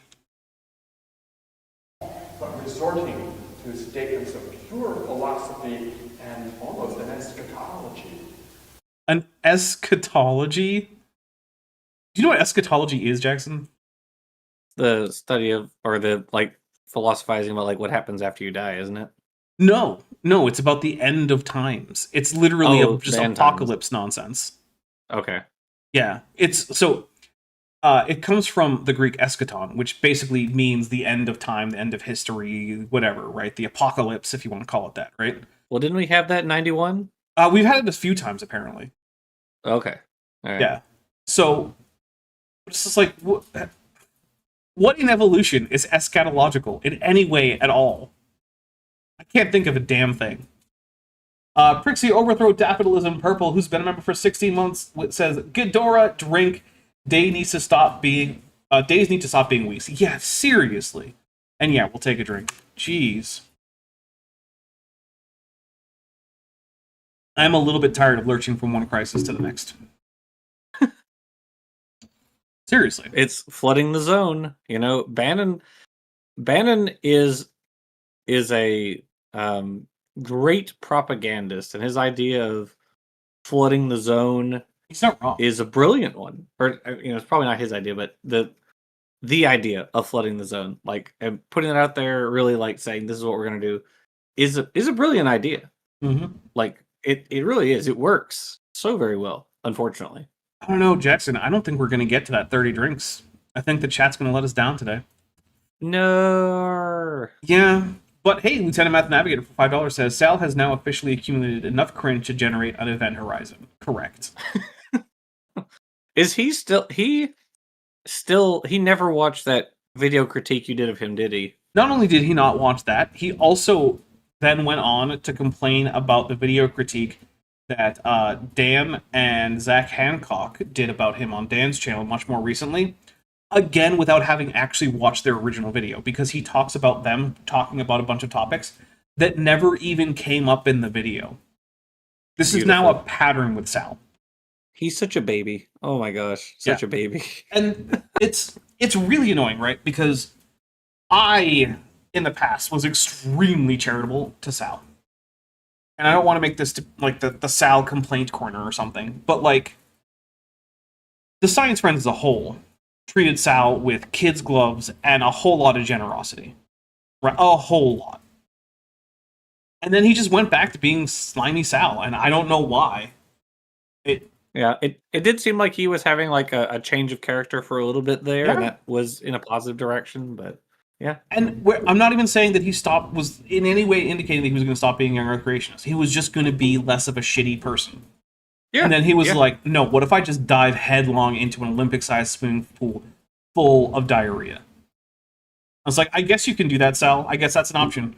John Hopkins has just gifted 5 Dapper Dinosaur memberships, so let's get 5 drinks. Here we go. 1, 2, 3, 4, and 5. Okay, Kent, the bacteria kind Halstead for $4.99 says, what's the timer at now? Yeah, the Sal timer. I don't know, actually. I haven't checked it in a very long time. It's got to be past 2 years at this point, right? I think so. Something like that, yeah. Yeah, I mean, I only kept track of it for a year, right? Because I didn't want that to become a permanent fixture of the channel. Because I don't want my channel to be about Sal Cordova. This isn't the Sal Cordova show. So yeah, I took it down after a year. Goop23 for $5 says, evolution isn't eschatological, but AIG is scatological with odd eggplant emoji, and we will take a drink for that. Then Nicholas Brody for $4.99 says, I have a drink and everyone else here is asleep. So you need to drink with me now. Well, I just did take a drink. So, and hey, we're at 20. We only need 10 more. And we have a half an hour. It's possible. But also, I need to pour this fresh beer into my beer glass. So, stay with me for a second while I try to get a acceptable, if not good pour. Although, actually, this is actually looking pretty decent. Look at that. Less than 1 layer of bubbles, which is my minimum. There's my minimum acceptable pour is 1 mono layer of bubbles. And that didn't even have that. So I will call this a successful pour. All right, here we go. So I'm sort of worshiping nature. Mother Nature is doing it. They're the ones that are living in La La Land, not us. They're the ones. Yeah, the people living in La La Land are the ones who are doing things like testing hypotheses and having like mathematical analyses and data collection and, not having statements of faith to publish in their journals. But the people who aren't living in La La Land are the ones who believe in talking snakes, talking donkeys, and global floods that we know didn't happen. Oh, and also, let's not forget, sympathetic magic-based inheritance for organisms. Mm-hmm. Yep. That checks out. I'm taking a drink.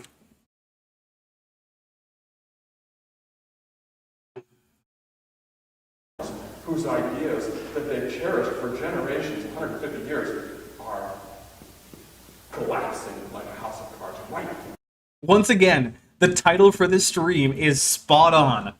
The low-res false prophet. And Goop23 just sent another Dapper Dinosaur gift membership, so let's take a drink for that. Thank you very much, Goop23. Like, the amount of projection and the false predictions are just through the roof. It's a good thing that he's not saying that this is actually a word from the Lord, because I don't know if you guys know what the Bible says to do with a prophet who brings you a word from the Lord that doesn't happen.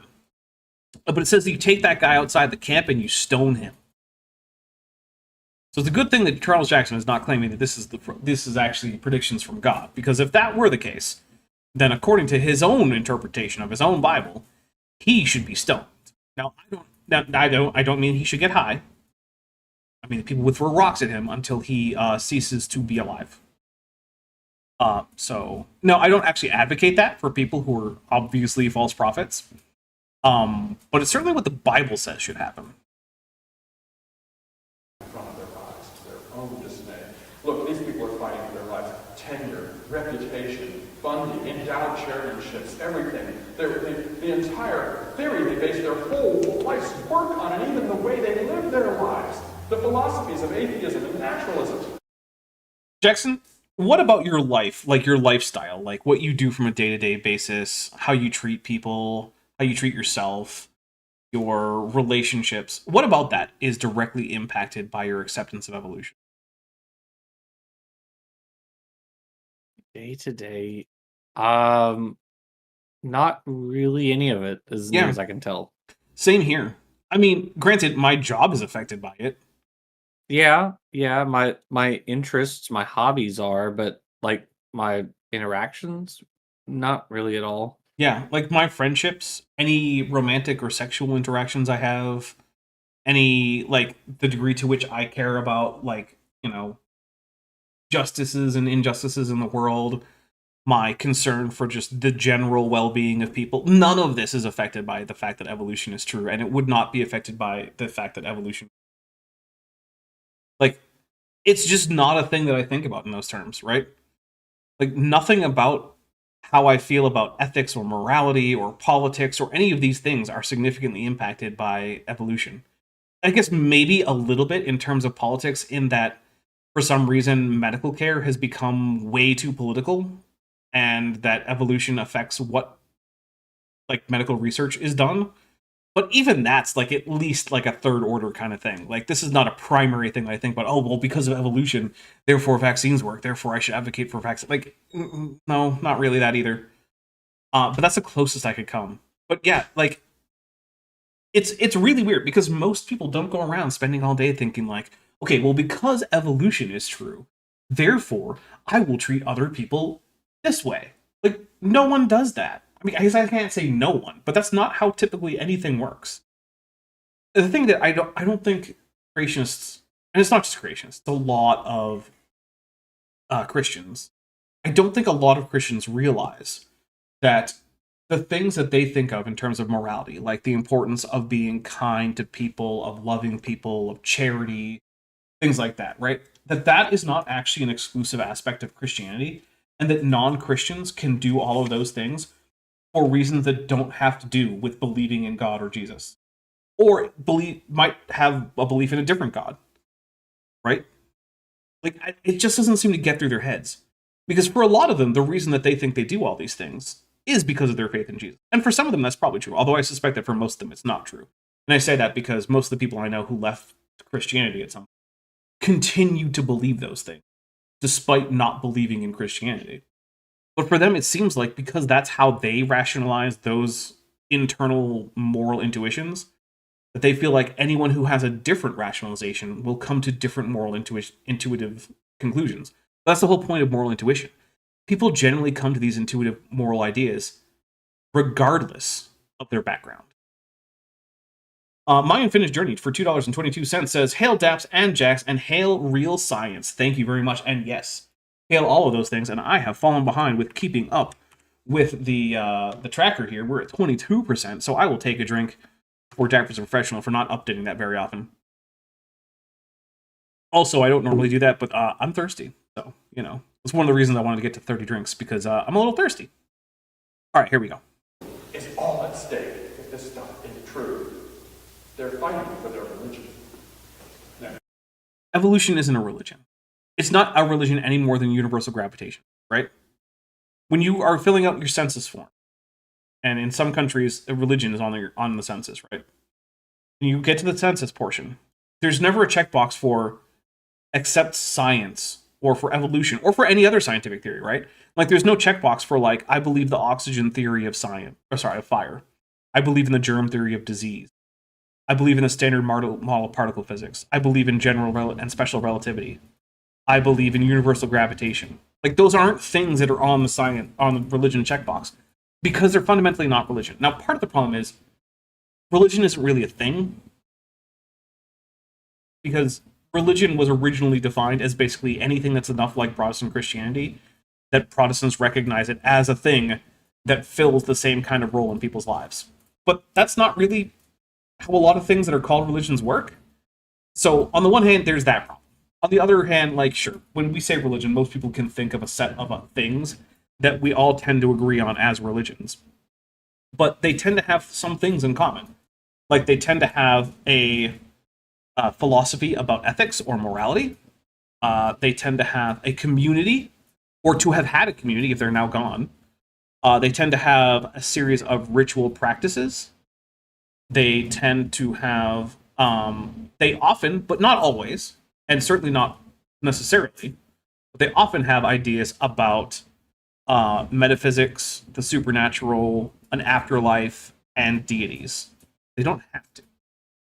And evolution has none of these, right? Like at most you could say it kind of has a community in that people go to like scientific conventions about evolution, but that's not any different from any other part of science. We don't generally think of geology as a religion or astrophysics as a religion. Nicholas Brody for $4.99 says, believing in evolution and not being a Christian anymore means I help when I can because I don't believe anyone is coming to do so. I have to do it myself. And I mean, yeah, that's another thing, right? Like, we have different motivations for doing the same kind and effective things to help people. And I'm not going to say that Christians don't go out there and help people, right? I have gone to plenty of charitable things run by explicitly Christian organizations, including ones that did not include proselytism as part of their charitable work, right?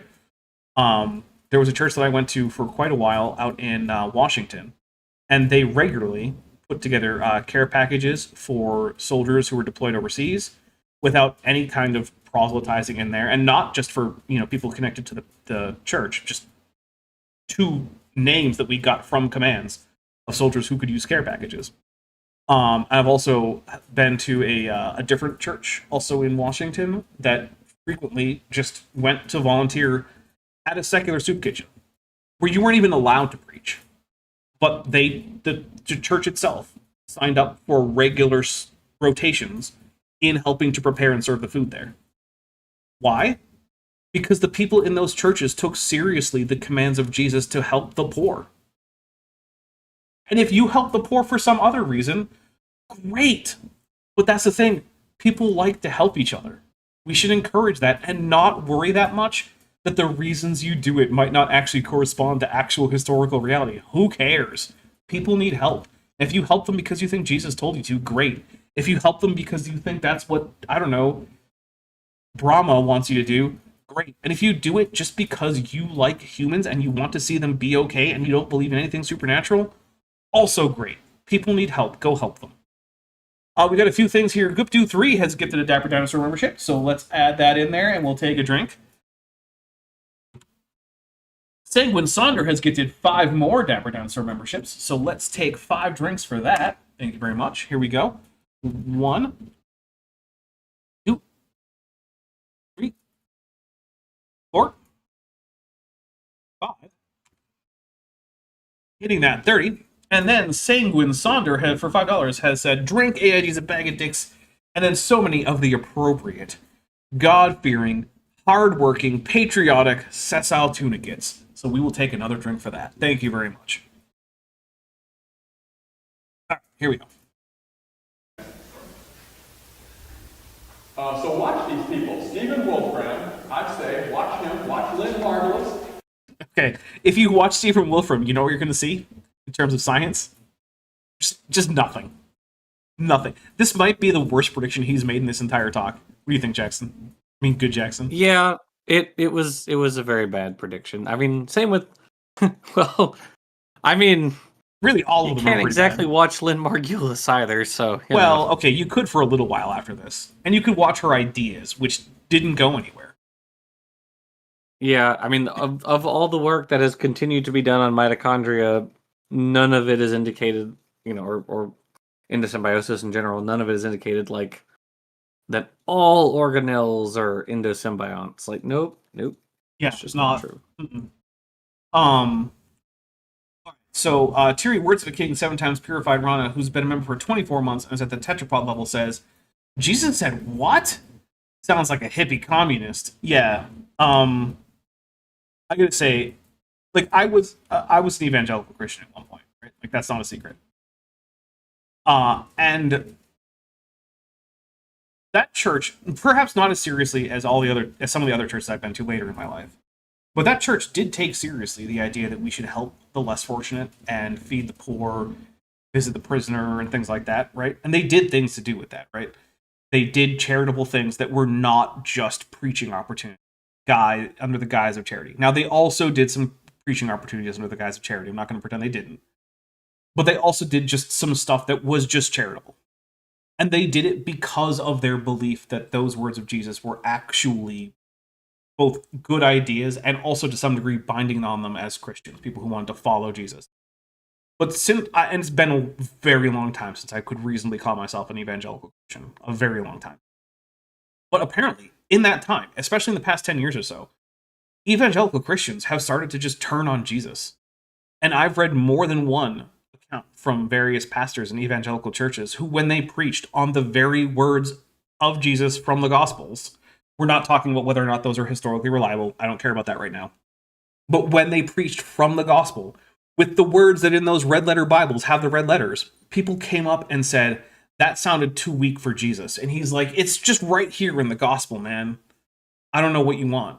And it's like, that just sounds like some weak liberal bullshit. Like, okay, then why are you even being a Christian if you think that the Jesus of the Bible is not something you want to follow? I don't get it. I really don't. I don't get why you would identify as a Christian and then say that you think that the guy that Christianity is about is too weak. What?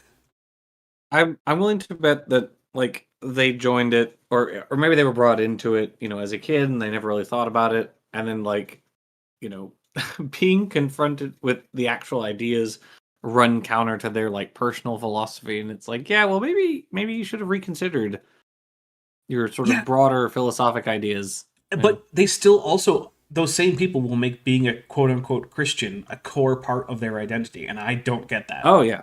The Christian nationalist program. Yeah. Which, kudos to Inspiring Philosophy for fighting against all that. You know what? There's a lot of things that I disagree with Inspiring Philosophy on, but his rejection of Christian nationalism is not one of those things.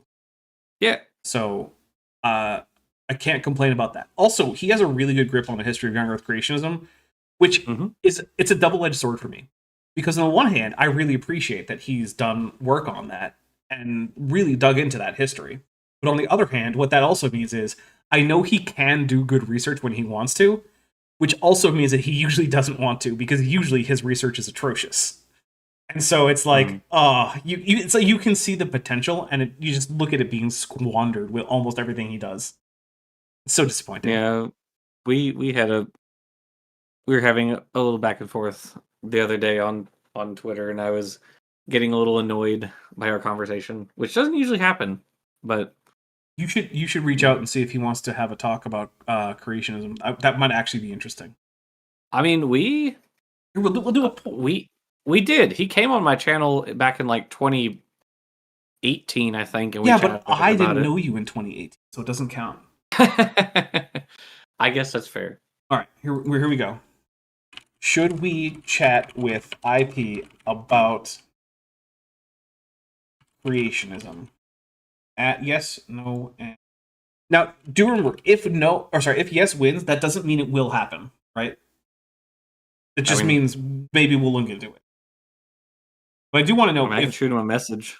Well, the thing is, I want to know, would the chat be interested in having us talk about that? Because that's one of those areas where I think he and I and you would probably agree more than not. And that might be interesting, because I disagree with Inspiring Philosophy about a huge swath of subjects. But that's not one of them. And he's actually done some really good research on that topic. And it might be an interesting chat to have. And so if yes wins, I would like to look into the possibility. If it doesn't win, then whatever. All right, here we go. We've only got like 2 minutes left of this talk.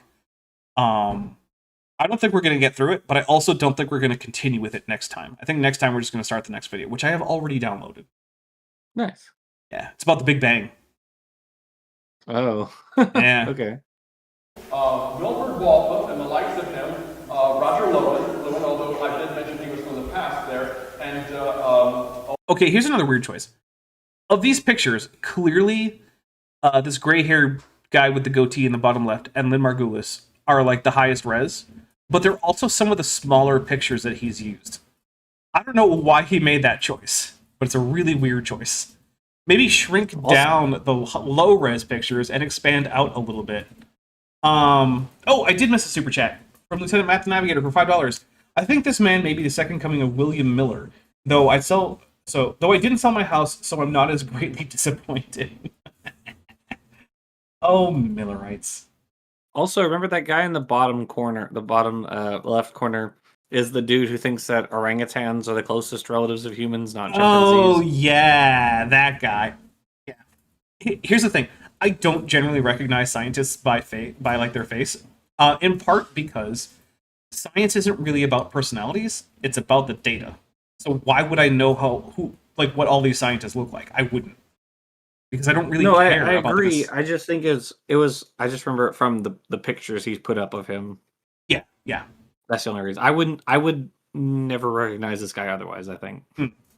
Also, Lieutenant Math Navigator, I want to say thank you for alerting me about me missing your super chat, because sometimes that's going to happen, and I really don't want to do it. So if I ever miss your super chat, anyone, or if you notice I missed someone else's super chat, please tag me and let me know, because I really don't want to miss the super chats.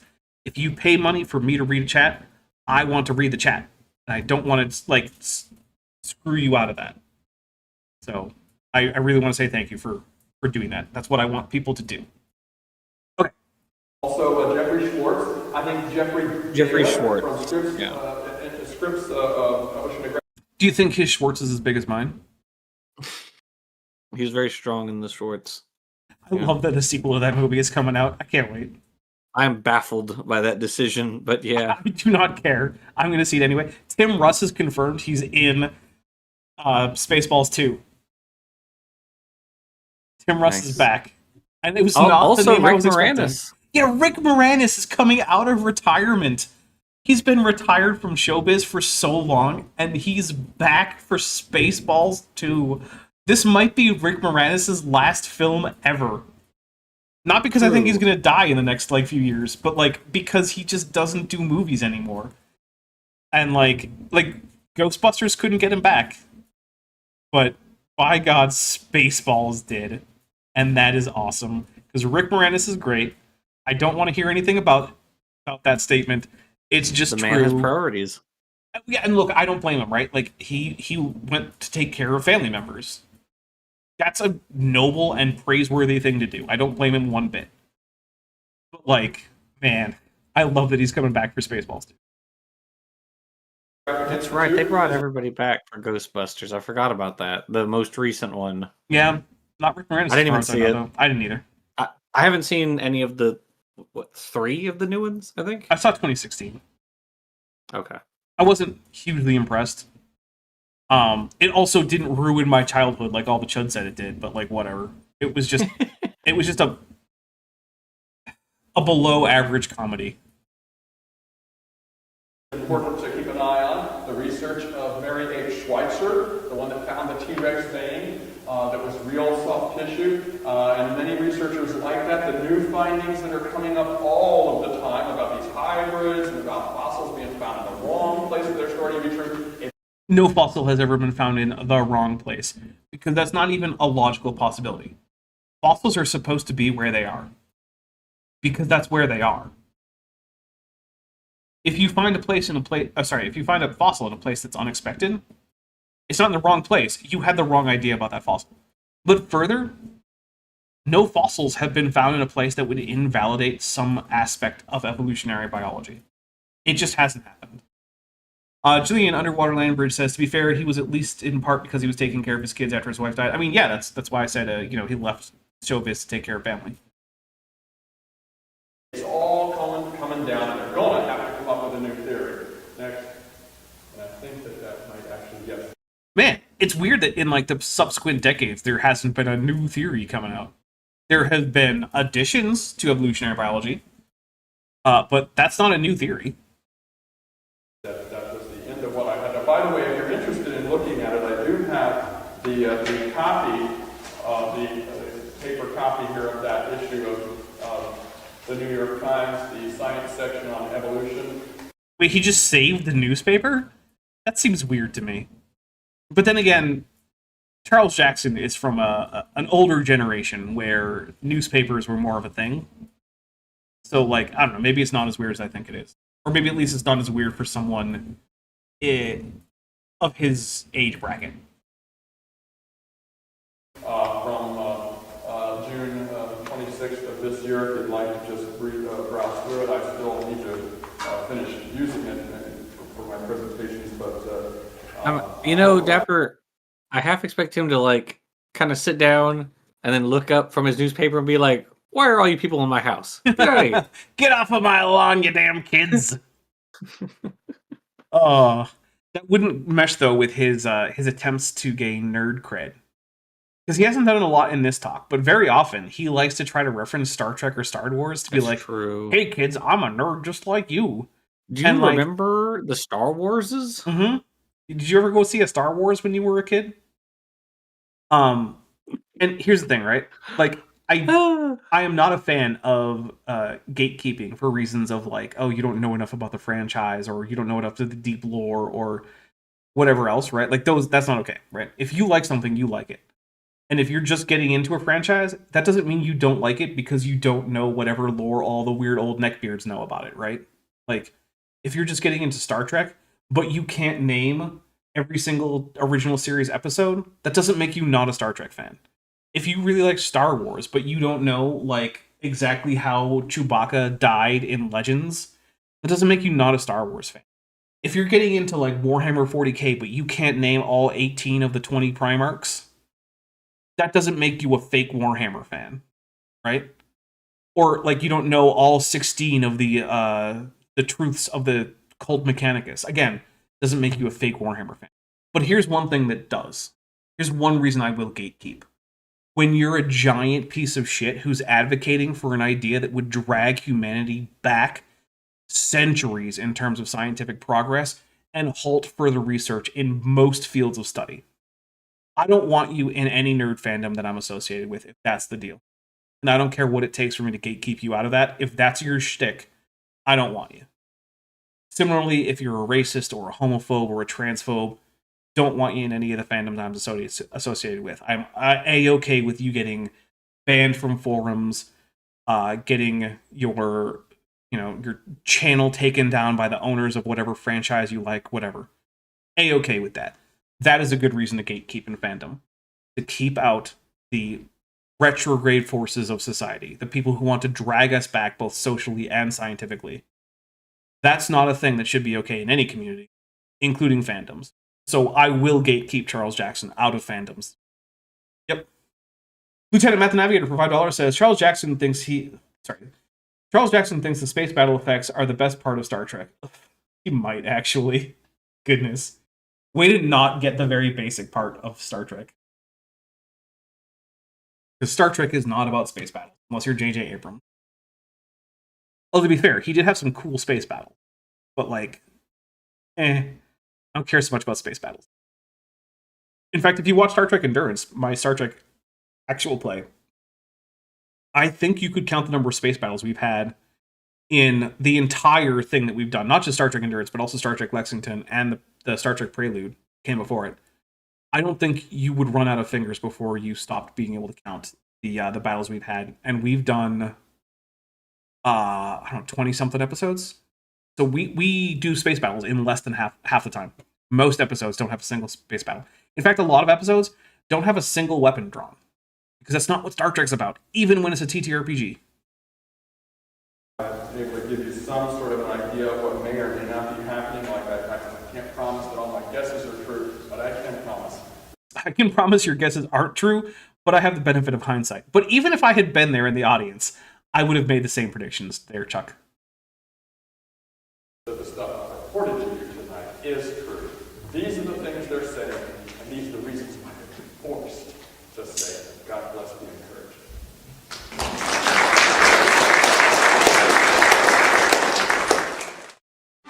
I guess that's it. We did it, Dapper. We did it. We finished. That's Yay. it. No more Jackson Witch. Next. No, actually, I already have another video queued up. Well, there we go, guys. We got to the end of this. I guess there's another 45 seconds of nothing, I guess. Here's what I'm going to do, because there's music and I don't want to have a copyright strike, or not strike, claim. I'm going to let it play to see what shows up on screen, because I'm kind of curious as to how they fill the rest of this time. But yeah. So also conveniently, it's about time for us to start telling what's coming up. So good Jackson, I'm going to end this poll, and then we're going to ask you what's coming up on your channel in the next week or so. So, let us know. But the poll for should we chat with IP about creationism? Yes was 51%. Turtle was 45%. And Wow. no was 2%. So it seems like most people say, a slight majority of the 37 votes were yes. The Okay. largest next section is what I consider to be, like, I don't really care. And then virtually no one said no. So I think we should, well, you have a better contact I'll reach with out him. to him. You should reach out to him. See what he says. It might be an interesting chat. Oh yeah, I'm sure. I had a good time talking with him last time, and that was years ago. So yeah. What if we brought Kip Davis along? They don't get along very well. That might be fun. I think that would be like what Sam Cedar him. Yeah, he comes basically. on. We're like, hey, look, is that Kip Davis? Oh my goodness! Actually, it's possible we could get Dan McClellan, who really doesn't get along well with IP, because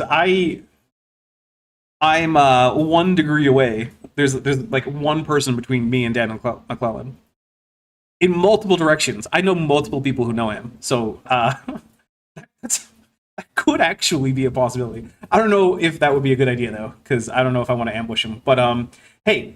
Yeah, that would be a good way to like never get him to talk to us. Oh no! Well, I mean, I don't really have I don't do most of the stuff I do doesn't, run into IP, so I don't have a problem with them. But fair enough. I guess you might not want to burn that bridge. I don't particularly care, but like whatever. I don't do that kind of stuff. What do you got coming up? The next one, we're doing our veggie tale, the cauliflower's tale. That's the next one. Because sorry, go ahead. Oh, sorry. Dawkins and Wong didn't have the decency to give tails to any other Unicont members, so we go straight from coenoflagellates to plants. Those jerks. No amoebozoans, no fungi. Yeah, they say in a couple of different chapters, they're like, well, if there were a tail for this, clade of unicellular eukaryotes, this would probably be it. And they kind of write a little bit of something, but they don't give a proper tail, so there's none. So the next one's gonna be a lot about fungi, and then plant evolution is gonna be most of that one.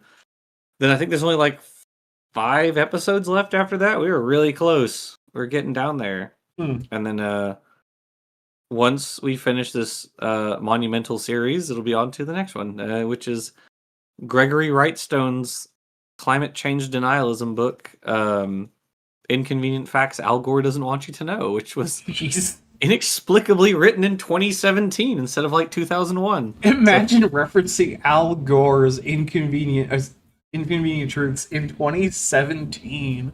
The year of our Lord 2017. So he mauled it about Al Gore for like 20 years later. I was alive, when there was the race between Gore and Bush, but like I don't remember I'm sure I've seen pictures of Al Gore. I don't remember what he looks like. I couldn't pick him out of a lineup. He kind of looks like Frankenstein's monster, but without the stitches. No, tragic. He's got a very squarish kind of face. But I've never seen, what is it, An Uncomfortable Truth? Isn't that the name of the Inconvenient? Is it An Inconvenient Truth? Yeah, it's that on the nose. Okay. Well, so yeah, I've never seen the documentary. I don't really care to, honestly. Like, It's not very good. I genuinely don't care about what politicians say about climate change, and I never have. I care in that I think that documentary set back the cause of environmentalism. Okay, I mean that's fair. Okay. Well, let me rephrase what I said then. I care only when it's like denialists, like Jim Inhofe or some other idiot being like, "Oh, look, I found a snowball outside. Therefore, global warming ain't real." If it ever snows anywhere, global warming is debunked. True. Yeah. So that's the next one. Of course, Gregory Wrightstone worked or works. I don't know if he currently does it. He did work for an oil company, which is why he's writing a book about denying climate change. Of course. So that's our next thing, and that's a much shorter book than The Ancestor's Tale, so it'll be a lot quicker. And then after that, I think I become like a bread tuber or whatever. So we'll see. Oh, good. Which I think I'll be reaching out to you a lot more for RedTube. insights. For like insights, because I have there's a lot of historical stuff I'm really interested in that I've Okay. will be doing, and like I'm think not a reached out- RedTuber, right? no, it's for history stuff. I think I actually reached out to you for a historical script recently, Yeah, I and think you you didn't even did. look at it. I don't think. Oh, you don't have to call me out like that, but that does sound. I like don't even something think I you would do. looked at it. I think sorry. you just left me out to dry. I don't remember this event, but it's entirely possible. Sorry. But I mean, RJ is also a history buff guy, so as long as I have at least one history buff look over my script to make sure I'm not spreading misinformation unintentionally. If I spread it intentionally, that's okay. Oh, right. But yeah, so I've got a bunch of stuff lined up. Okay. ONB Alpine Octopi and Mountain Sharks at Club Himalaya says, in reference to the whole, like, my connection to Dan McClellan, says, is it Vishanti? It is Vishanti, but it's also Kip Davis and Josh Bowen. All of those are people that I know and have talked to that also know Dan McClellan. So, and if you guys don't know, Dan McClellan does biblical scholarship content here on YouTube, as well as on, I believe, TikTok. And he's got some excellent stuff. I have a few minor things where I'm like, I'm not entirely sure I agree with this particular thing, but I have that with like everyone, so who cares? But overall, I think that he does a really good job of spreading awareness of the scholarly consensus in biblical scholarship, which is his goal, right? In fact, sometimes he reports on the consensus when he disagrees with the consensus and doesn't even bother bringing in his own position on the topic, right? He's just like, this is the consensus. And then later on, you'll find out that that's actually not even his position, but he's reporting the consensus to the public because that's the goal of his channel, is to spread awareness of what the consensus is in biblical scholarship on different topics. So yeah, I think that's he does a good job. Anyway, let's see. Alex Marco says, I'm not a bread tuber, literally calls Donald Trump a king. I mean, I'm just looking at the actual functioning of the government. I don't think that makes me a bread tuber to point out the degree to which he has been given the powers of a king and is then appropriating to himself more powers of a king. In fact, I think I could actually be fairly right-wing and still maintain that position, because I know some people on the right who do maintain that position. So, I mean, libertarians would, like, actual libertarians would also probably say that, yeah. Actually, I know of a number of libertarians who are saying things that are either that or worse in some cases. Yeah. And also, they're mostly the old guard of, like, the Republican Party, but most of whom are, like, retired now. But a number of them are saying similar things, too. It is not a particularly left-wing position to point out that functionally we have a king in this country I live in. Anyway, what's coming up on the channel that is not about kingdoms and kings and whatnot? So let's see. First of all, on Thursday at noon Pacific, 3 p.m. Eastern, we have Calling Dinosaurs Birds Makes Birds Not Dinosaurs. Don't Believe This Lie Part 2 with Joan Lineweber, which is he's actually like the paleo artist at Answers in Genesis, but for some reason he gave like a talk about whether or not birds are dinosaurs during their dinosaur conference thing, which it's a very bizarre thing. But yeah, basically he's going to go through and declare that a bunch of different dinosaurs that are definitely not birds were in fact birds, as if that made those birds not dinosaurs, which, nope, that's not how that works. Let's see. Olivia Williams says, I do wonder what Dan believes with what he knows, and say Shile? Oh, sorry, and still being a member, I think, of the LDS Church. It confuses me. I would like a video where he explains what he believes. So first, I don't know. And second, I think it's kind of like with me, right? Like, I don't give away my religious affiliation, if any, because it doesn't matter to anything I want to talk about. And so while he is open about his affiliation with the Church of Jesus Christ of Latter-day Saints, he does not go into his personal like beliefs about what is or is not true about that. He's very clear about where the data indicate the things like the Book of Mormon came from and stuff like that, and that it is not in any way that it is a divinely inspired book that came out of a hill in New York on golden plates. Instead, it is the I mean, the historical data are very clear that this was a composition probably of Joseph Smith, but certainly of a contemporary of his, if not him. So, like, yeah, I don't know. I also don't know how it is that he has managed to not be excommunicated, because a lot of people have been kicked out of the Church of Jesus Christ of Latter-day Saints for a lot less. So, like, yeah, I don't know. But on the other hand, part of me doesn't want to know because it doesn't matter. So, anyway, that is what's coming up on Thursday. On Friday at 5 p.m. Eastern, 5 p.m. Pacific, 8 p.m. Eastern, we have Haptic on Star Trek Endurance over on Top Hats Off.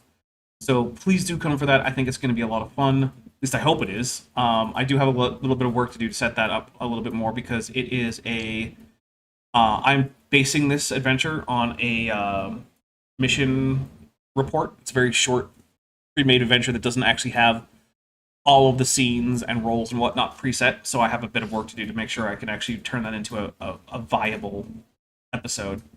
But I do think I will get that done, and I do think it will be fun. Then on Saturday, we're going to be back for more Billy Carson with Kip and Vishanti, assuming that they're both up for it.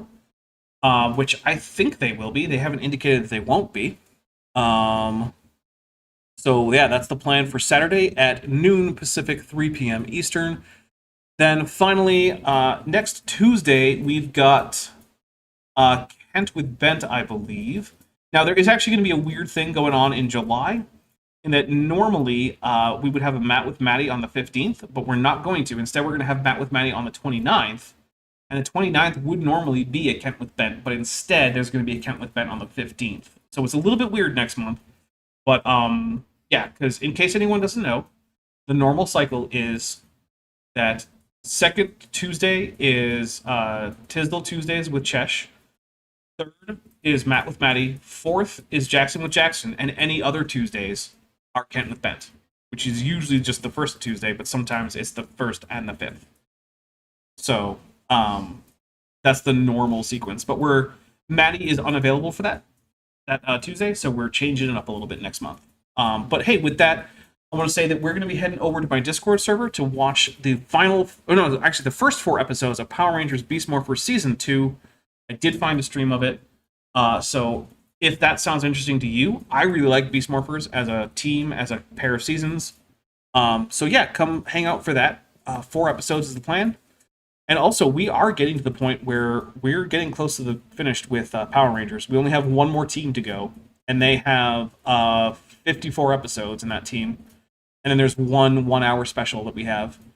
So, yeah, we've got, 74 episodes, and then one 2-hour special, one 1-hour special.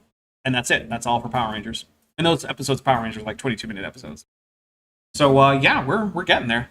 Jackson, thank you so much for hanging out. I do believe that next month we're going to be doing this at the more normal time of 6 p.m. Pacific, 9 p.m. Eastern.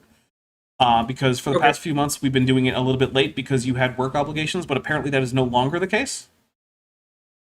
For now. Well, let me know. Yeah. So we can keep it arranged. Like, yeah, my normal off days,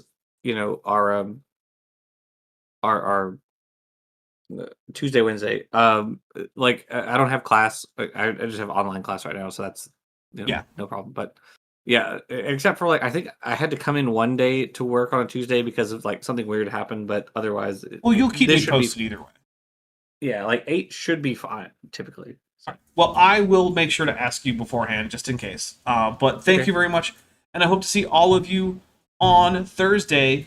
And some of you, I think, I will see sooner than that, because I do think that I have some of the people from my Starfinder game who are here, which I do not run, actually. I play in that game, which is a nice little break from running TTRPGs. Anyway, thank you so much. We're going to sign out, and I will see you all later. Hey, before you leave, I just want to take a second to thank my patrons and channel members, especially those pledging $20 or above. Ben Tovind, Tapioca Weasel, Whispers, Eleron Teller, Phil Rivara, Ian Chen, Kelvin Brostock Van Manen, Landon Knoll, Mabbity Babbity, Sphincter of Doom, Wallace, Max Cherry, North Texas Fossils, John Ackerman, and Tapioca Weasel. It's because of my channel members and patrons whom you're seeing on screen that this channel can stay afloat. Without you, it would all shut down. If you want to join the team, There's a link to join the channel below this video, and there's a link to join the Patreon in the description. On the Patreon, you can get a 10% discount for pledging annually, and either way, you get early access to virtually all of my scripted videos, often 3 to 5 months before they come out for the general public. Thanks for watching.